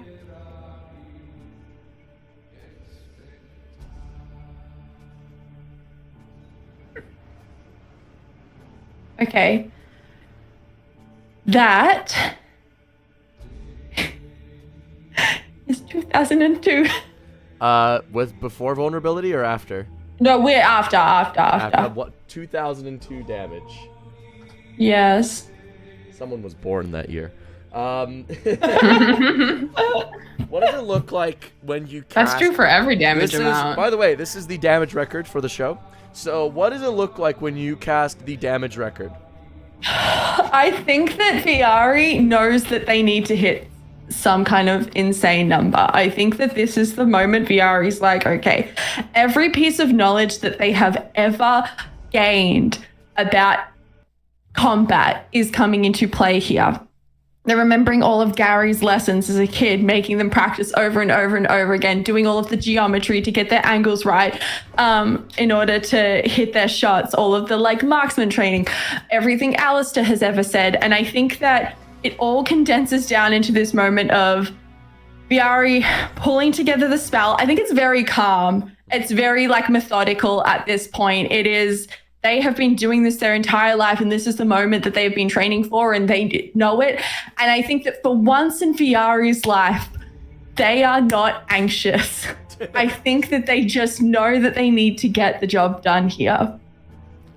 And so when they coalesce the energy into the Eldritch Blast, the Spirit Shroud, and then it sort of bleeds out into that aura, they then start like gathering up their Eldritch Blast. And this time, it is not paper planes, it's not ink, it's not anything to do with Alistair. I think this looks like the sort of watercolors of the Dreaming brought into light, and they just focus up. They step forward so that Eternograx is inside the aura, and we walk up to him within 10 feet, look him square in the eye, and just them and their simulacrum simultaneously straight into his chest. These beams, the entire sky behind him cracks with light as you blast him with this damage. This is an unearthly amount of damage. If you did this to anything else, it would be evaporated. You would split the ground underneath you from the force. You would remove that thing from the book, from the divine contract itself. It is so much damage. As this damage pierces and punctures, rips through space to hit him, you see it touch him. And as it goes into his body, you see the energy is dispersed around him. He feels it, and then he leaves you a big, toothy grin. And it's teeth. There are teeth. He has teeth. It is unsettling. Everything about him is cosmic, but he has teeth.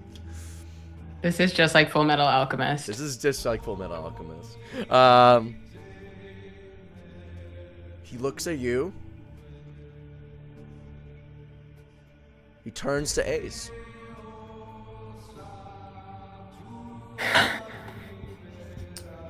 Cool, I'll follow that up. I cannot do...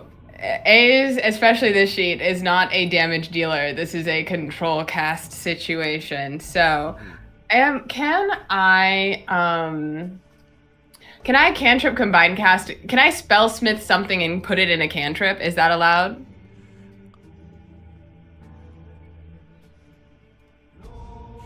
One moment. We are breaking so many rules so fast, I'm confused. Let me check.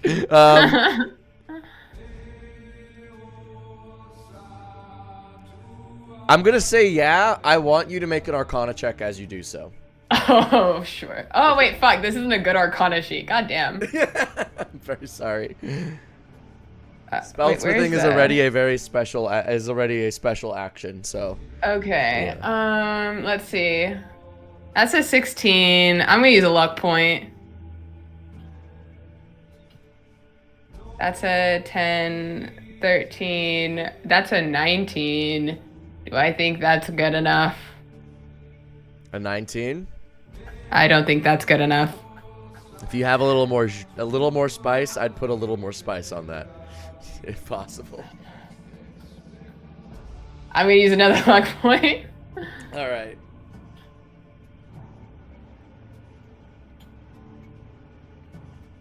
10 plus. That is 20. 20. Yeah. I'll allow it. Okay. 2 luck points, so that's fine. Yeah. Okay, so I can do 14 before I start getting weird cosmic shit happening, right? 14 is when you get to the spellsmith. If you attempt a 15th level one, I slap you. In game sense. So the 14th is illegal. You're allowed 15. It is more powerful. I will do something. It gives me the that's back to me. Fair. That's real. And I know I normally like to but in this case I think the stakes are high enough. So what I would like to do, because A's is not a damage dealer in general.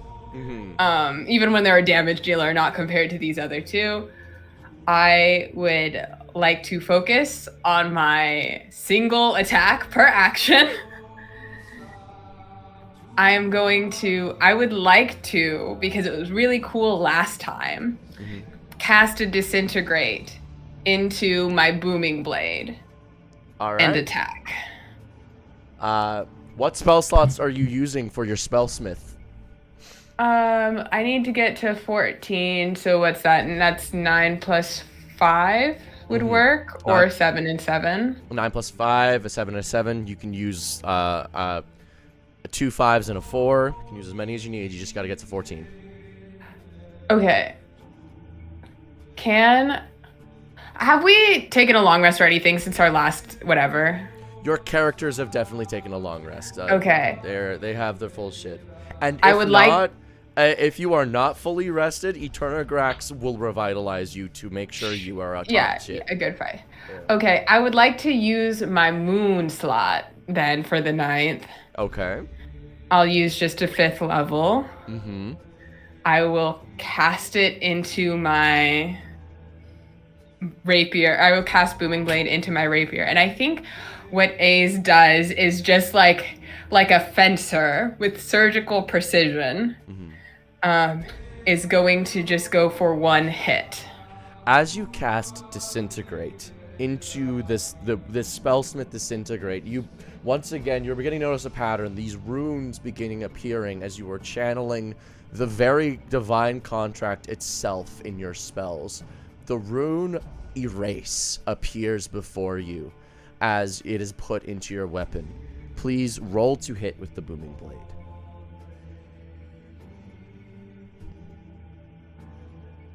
Okay, so here's the thing. Yeah. On this thing, I rolled a 6, right? Yeah. But earlier, when I was talking about, oh my god, that's so sexy, that's so hot, it's because one of my portent rolls was, in fact, a natural 20. Would you like to crit? Would you like to choose a crit for this? I think you should. Nah, I don't think it's worth it. I think it's fun now. Yes, I would love to crit for this. Okay. You crit. Foretelling this blade striking true. Just one single stab with the rapier. So here's the effects of Disintegrate. As they upcast Spellsmith. You're going to be rolling 10d20 for the damage, which will crit and double to 20, or you can max roll it for just 20 times 10 damage. Okay. Plus, an additional 100 damage flat for the Disintegrate. Plus, the target must make a saving throw or have part of its body removed entirely. Random choice from the DM. Yeah. And I know you're making the rules like for the Disintegrate, but can I please roll the 1d8 for the rapier on top of that? You certainly can. 3. Okay. So I elected to roll a 20d20 instead of just doubling it because I think that's more fun. Okay. So that is 213 points of damage. Okay. Plus 100 for 313. 313. Plus the d8 for the 3. That includes the 3. Sorry. Oh, Yeah. So yeah, because it was a whole. I got a whole extra 10 damage from rolling the dice instead of taking half. Now normally this disintegrate would erase this entity entirely or remove part of it, but this is a entity above that shit. And the blast, he takes it once again. It's noticeably less. But he looks at what you have, assesses you, and gives you once again the big toothy grin. I resheath my rapier, but I keep my hand on it. Just, you never know. He looks at you too. We can now talk. He snaps his fingers and 2 white plastic lawn chairs appear behind you. Very similar to the likes that Gottfried continuously uses. Does he have a chair? Or is he just gonna stand the whole time? He's gonna power pose. Yeah, okay. Yeah, he's I'm gonna like not in an actual power move, but if you've ever sat on those chairs, I'm just gonna kind of perch. So I'm actually it actually takes a lot of core strength to keep the balance, but I don't want to sit down if he's standing, but I don't want to not use his chair, so I'm like standing like this, like just kind of. I think Viari sits down, but like cross-legged.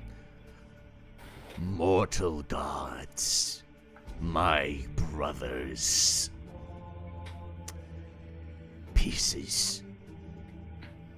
You have gathered much might. I approve. You have power. Enough to contain my blessings. I am glad to be gone of that weird runt.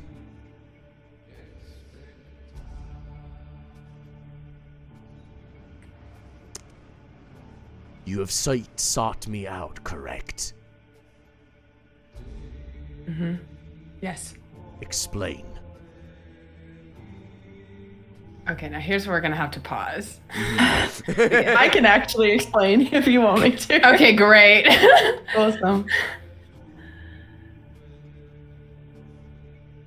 I don't know how much of what's been happening in the material world that you have been able to follow from where Alistair and Beatrix put you, but over and over and over and over again, into infinity, Chaos and Order have been at war, and every single time Order has won and reset the timeline. We intend to use your power to end that and reshape the world for better. Interesting. Yeah? Food's not there? I was lied to.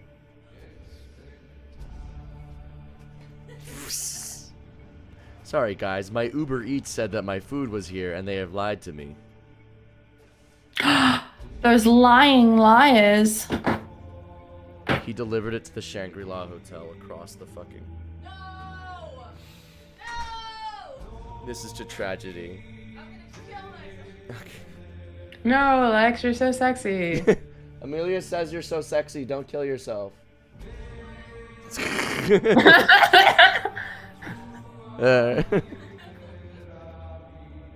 Alright. Fantastic hair. Very good. I love you. Amazing.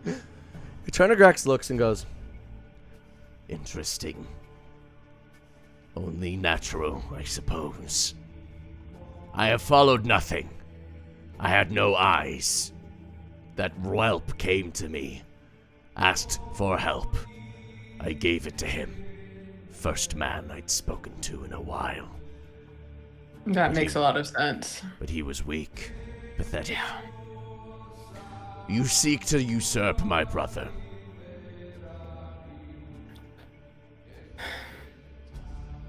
Pretty much. Technically, yes. I seek to do the same. But our goals are not aligned. I wish to stand at the head. You wish to stand at the head. We wish to sort of deconstruct and reconstruct the head entirely.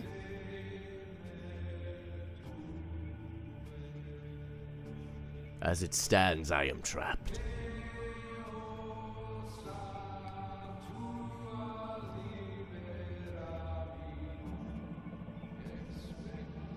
Here's how it will go. I will grant you access to my power. The infinite lake you see before you is its bulwark. Your magic will be drawn from here. In turn, before you rule, we will have one fight. The winner will determine it. Who gets to move on? I will hold nothing against you. I want it to be fair. If your power is greater than mine, you win. You will face Alistair. You will defeat him. If I win, I face Alistair. I defeat him.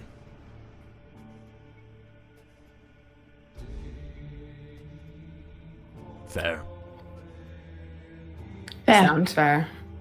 Great. I want to fight now. Can we fight each other now? Sure, what the hell? We would like the rest of our party to be involved in this. Oh, I thought it. Wait, is this fight the fight for who gets to fight Alistair? I thought you just wanted to spar. No, I just want to spar. I wish to That, fight. yeah. Oh, Yeah, okay. That's what I had thought. Yes. But you say you have another party, another member. Who is he? Technically, too. We don't know if the you fourth would one's love coming him. back, but you would love our other Godfrey. member. The skeleton. Yeah. Yes, okay. the So skeleton. how do you know about the skeleton, but you don't know anything else that's happened? He points to the ground, and you see a skeleton on the beach. It is Oh, that- decomposed. yes. But it is not Godfrey's. You do not recognize it. Different skeleton. Yeah, different skeleton. Talking Ours skeleton. talks and moves and Loves hits hitting people. things really hard. I think you would have a great time smacking the shit out of each other. is also really hard to hit. Good. Excellent. We will wait then. He leans back in Right, his chair. And he begins Do you think we could maybe come back for the sparring session at a time when we've got, in the fight? We actually have business to attend to. I was raised on deals. I will honor this. Happy to shake on it if you'd like, knowing full well he's probably going to crush my fucking hand. But we do have other business to get back to, namely your sister, who we need Beatrice. to kill. Yeah, Beatrice.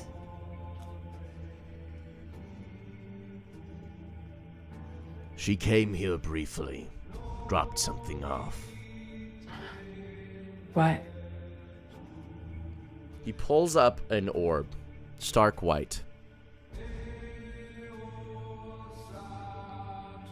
He tries to pass it. As you approach it, and you touch it, you find yourself unable to move it. He lets it sit and float. You can't pull it out of its position. It's too heavy. What is this? Make an Arcana check. Can we both make an Arcana check? Mm-hmm. Thank you. Oh, do you want to be inspired? Yes, please.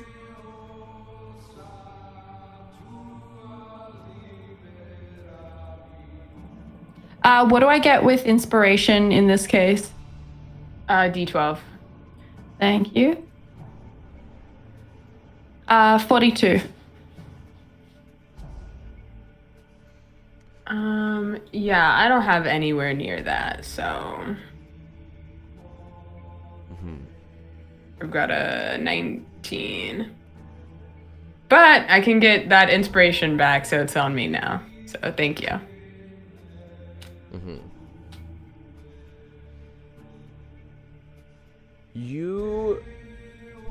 This looks like a moon. Looks like a moon. Is it a moon? It's heavy like a moon. Feels like one. Stony and smooth.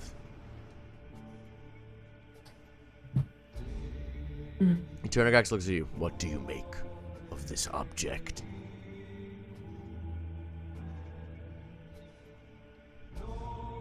It's a moon? Ha! Much too small. Tiny. You're wrong. So what is it? Impossible to know.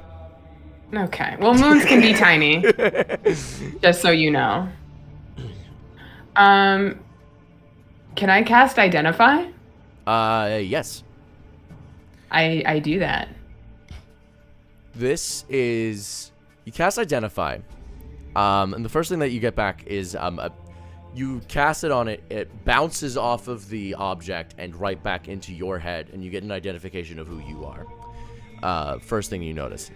This is an item. The next thing that you get is printing out of it, like a piece of paper. You get a transcript written in Alistair's own penmanship. Access denied. Legend lore required for further viewing. I don't have a fucking museum apparatus. Well, I guess, okay. Hold on a sec.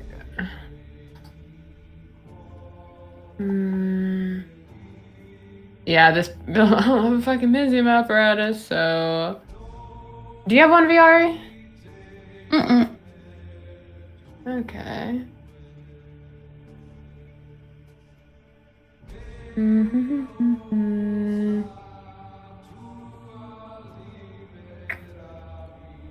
I just have my simulacrum wish card. Wait, does my simulacrum have its wish? No. Oh, I could just wish cast it. Yeah, what up? You know what? Fuck it. It's a giant orb in Eternigrax's campaign or domain. What?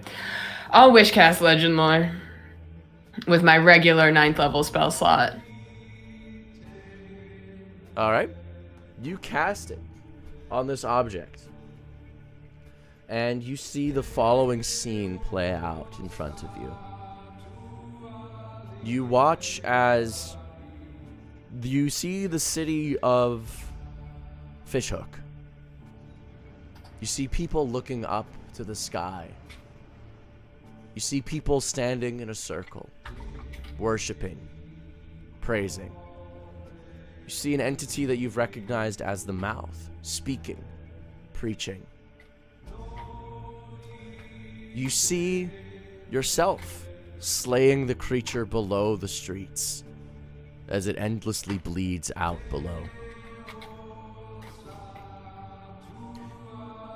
You see Beatrice approaching that creature, reaching inside of its body and pulling out this stone. You see the moon fall from the sky. You see cracks beginning to appear in the sky. You see the ring around, you see a moon approaching from a distance. You see the moon bleed from around it onto the ground below. You see Beatrice holding this moon. You hear her whisper, "Stay safe. Your soul is mine." And you see her placing it in the lake of this endless power ocean. You see it slowly bob towards Eternigrax as he picks it up. And that is where the vision ends.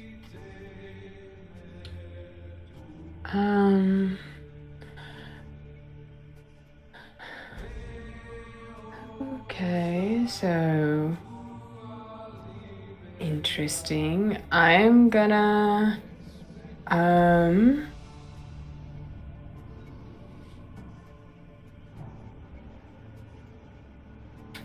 hold. I'm gonna put both hands like on the moon Okay. and sort of close my eyes and think really hard, and also in a like just above a whisper say, is anyone in there?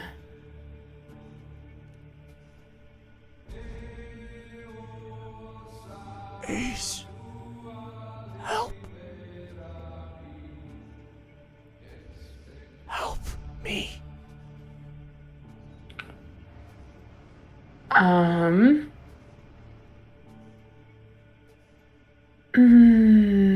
Okay.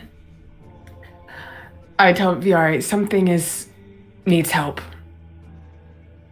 Beatrice pulled this out of the undeath that I slayed under Fishhook and left it here.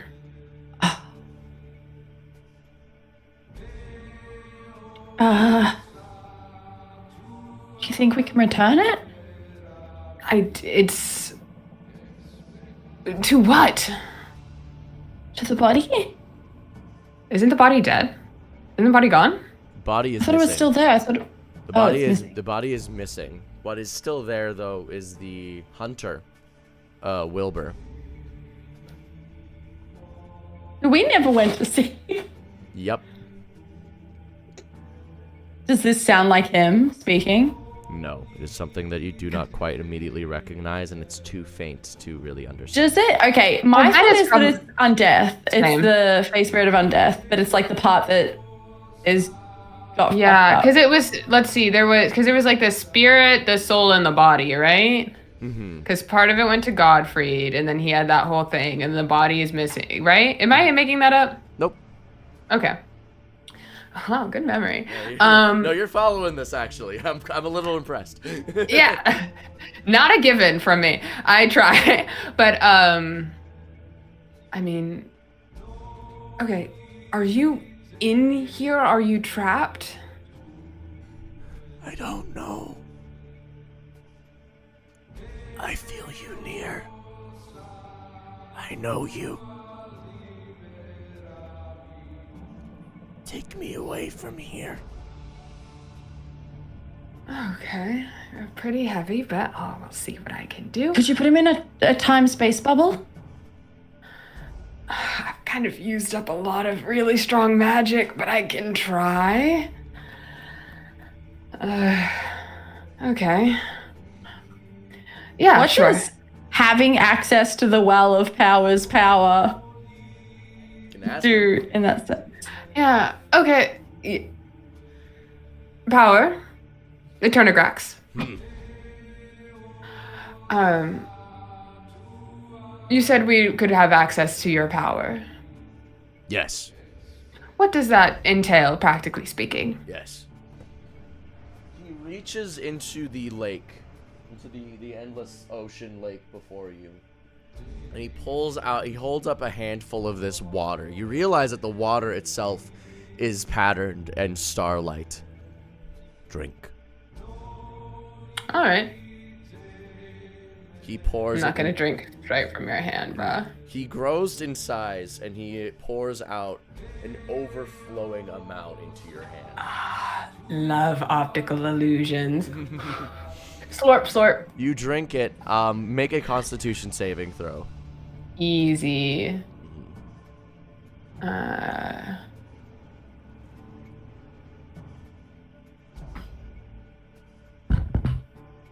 Okay, I'm just gonna use my portent on that. That'll be a 22. A 22. Yeah. You black the fuck out as Yeah. you drink. As soon as it touches the inside of your body, you are black out. And before you see Alistair sitting at his desk.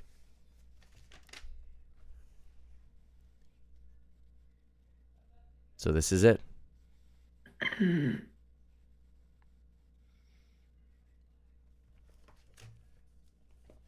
Your body is either going to reject this, or it's going to accept it.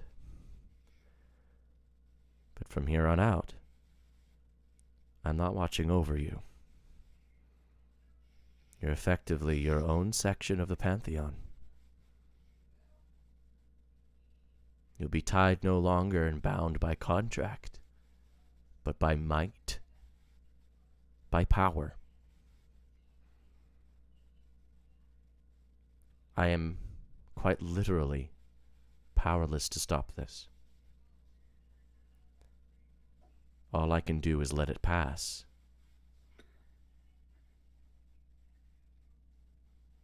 Before you go, I will still help you. But you're no longer under my guardianship, Ace.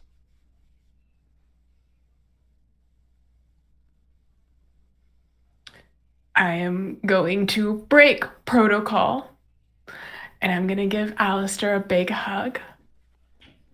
He pulls you into a hug.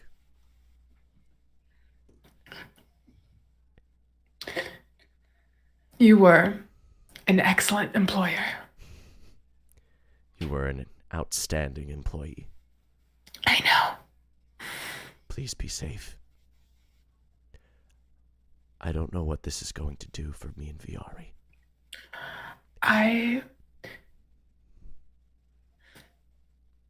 If it changes things, I need you to keep her safe.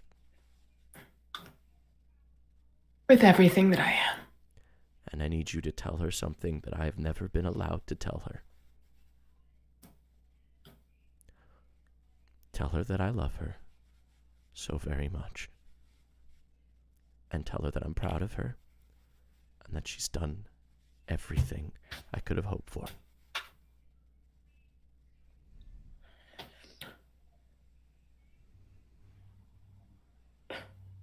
I will.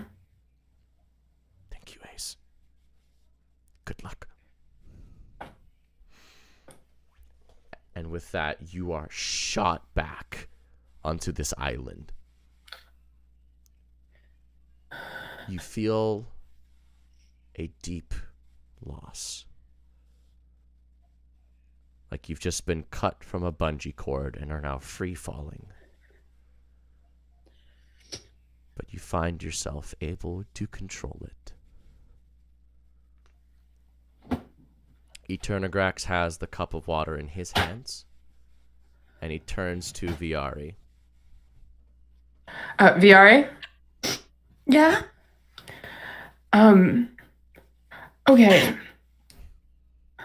Why are you crying? I haven't told you anything. Viari's not crying. I know. Okay, so if you choose to drink that, when I did, if you survive it,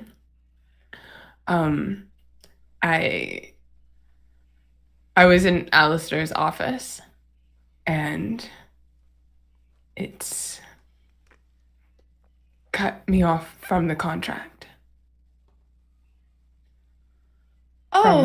From the Pantheon, from everything.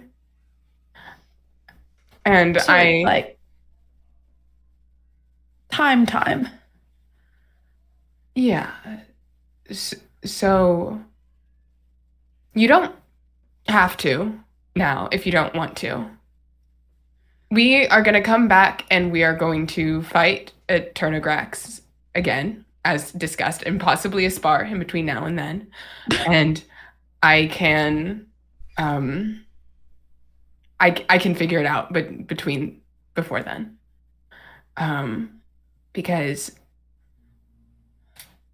Alistair's never actually made me experience emotions before. And I mean, he said goodbye. And he I know your relationship, not just your relationship, but the way that you exist is fundamentally different than mine, and I'm not sure you're going to be able to have the same um courtesies because he wanted me to pass a message along to you that I feel like he wouldn't have done if he thought he could say it to you himself. Oh, I don't know. I could be wrong, but I don't want you to make that choice without knowing.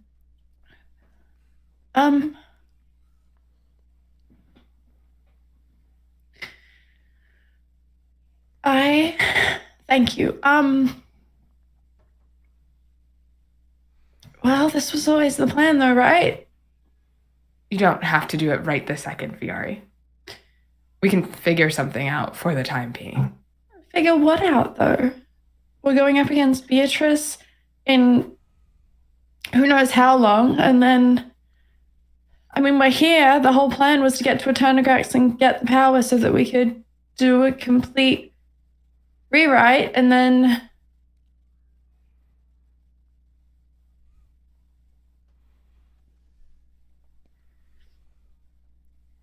I mean, does it really matter if we're going to? I think we're doing it. Do you want more time? I think I'm okay. Do you want to hear what he had to say before or after? Okay. Eternagrax pours the overflowing lake into your hands. Take it. And I'm going to drink. I need a Constitution saving throw.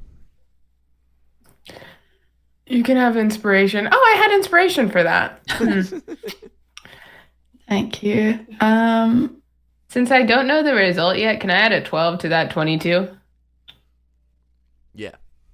Cool. I happen to roll a 12. I'm not just picking 12 on the die. Yeah. I'm gonna pick my favorite number. Yeah, I choose the highest number on the die. So, I'm rolling. Wait, sorry. Constitution saving. I have a plus. Yeah. I'm looking at my normal sheet instead of the conversion thing. I just realized that I was like, my brain was glitching. Trying to figure out what to do. I think that's 6. Plus the D12 is 39.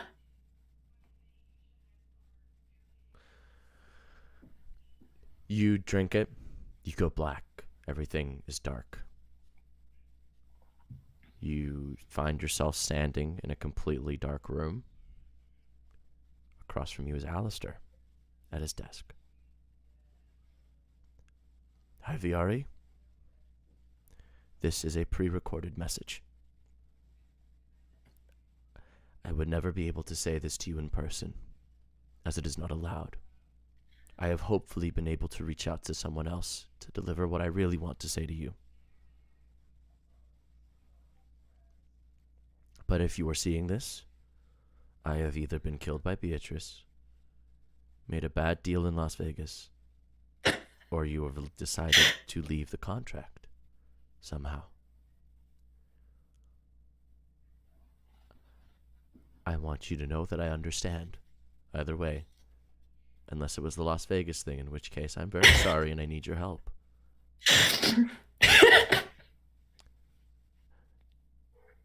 If it is the other two options, I hope you know that I tried my best in all situations. I did everything I could to make sure that I raised you not in the way that I thought I would like to be raised, but the way that I thought would be best for you to be raised. You were always going to be special and different, but that is okay. I am recording this as of your most recent trial and accidental assault on the life domain. I hope you know that that is still one of the funniest things you've ever done.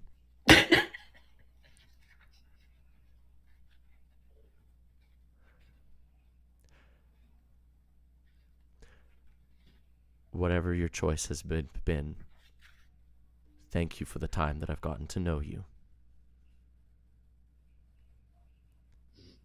Good luck. Please find the friend that has the message from me. Please. Before it finishes, did you have another thing you was gonna say? No. Okay. Before it finishes, I'm going to walk up to the pre-recorded version of him,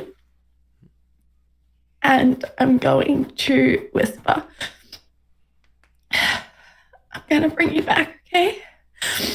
I promise." And I'm gonna reach out and take his pinky with mine, even if it passes through whatever, like just... You feel it. It is physical. And I stamp it.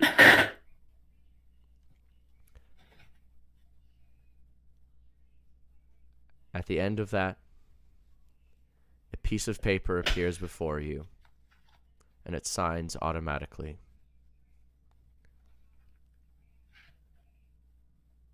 The contract between you and Alistair is ended.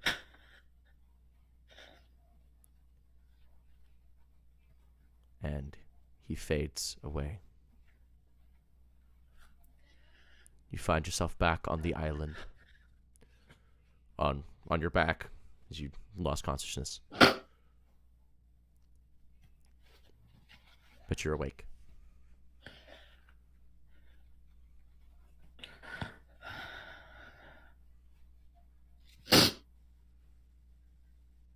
Well, I guess we should get going then. Oh my God, Viari. And I'm going to come and I'm going to roll my eyes and give Viari a big hug and just hold him there. I think that Viari at this point is so upset that I think that she's not even really crying. Like, she's crying that they're like tears, but she's just like leaning into Ace. Like staring at the lake. This is my second hug today. Very cold.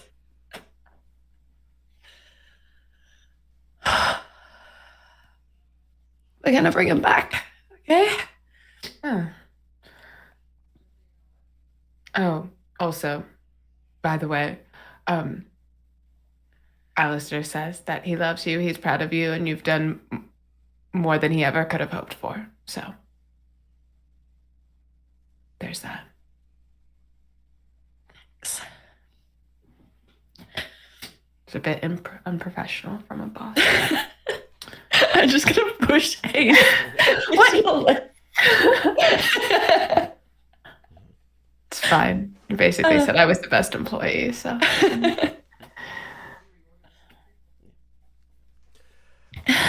Introductory is gonna look to you guys.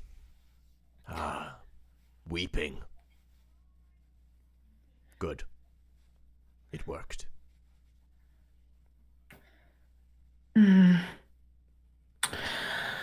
All right. Well, the pretend Ace didn't mess that up. That was me. Well, Turner Grax, thank you for letting me stab you. Thank you for the conversation, the power. I would like to take this orb, go handle some shit, and ideally beat the shit out of you at a future date. You cannot leave yet. Oh? I have done this very accidentally. I wanted to kill my employee, I guess.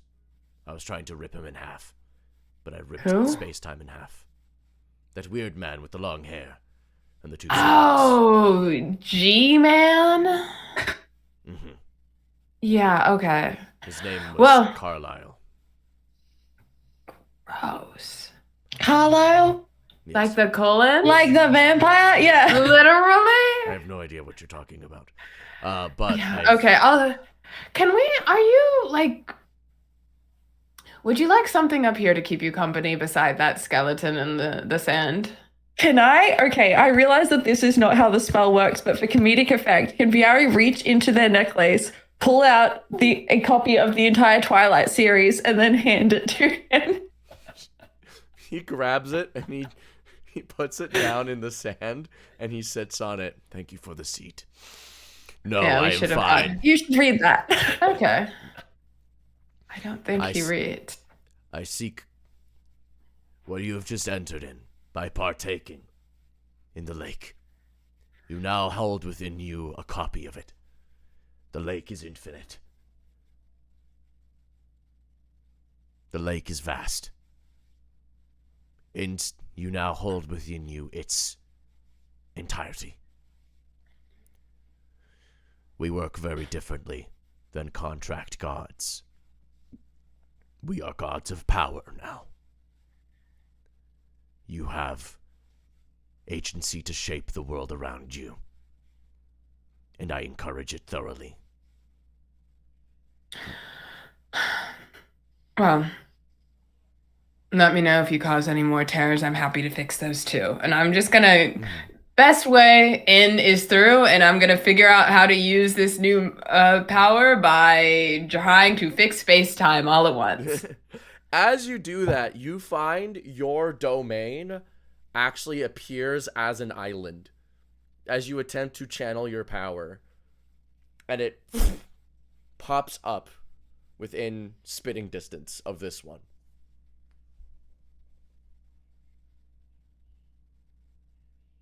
Huh. Viari, at this time as well, you see floating in the distance a library and books as they start washing over the lake. That'll be me. I sadly cannot let you leave until all of your friends have arrived. This was a one-time thing. I am still separate. Even if you come here, I might not be in the same place. But that is where we will end today's episode. So thank you so much for being here. Thank you so much for watching.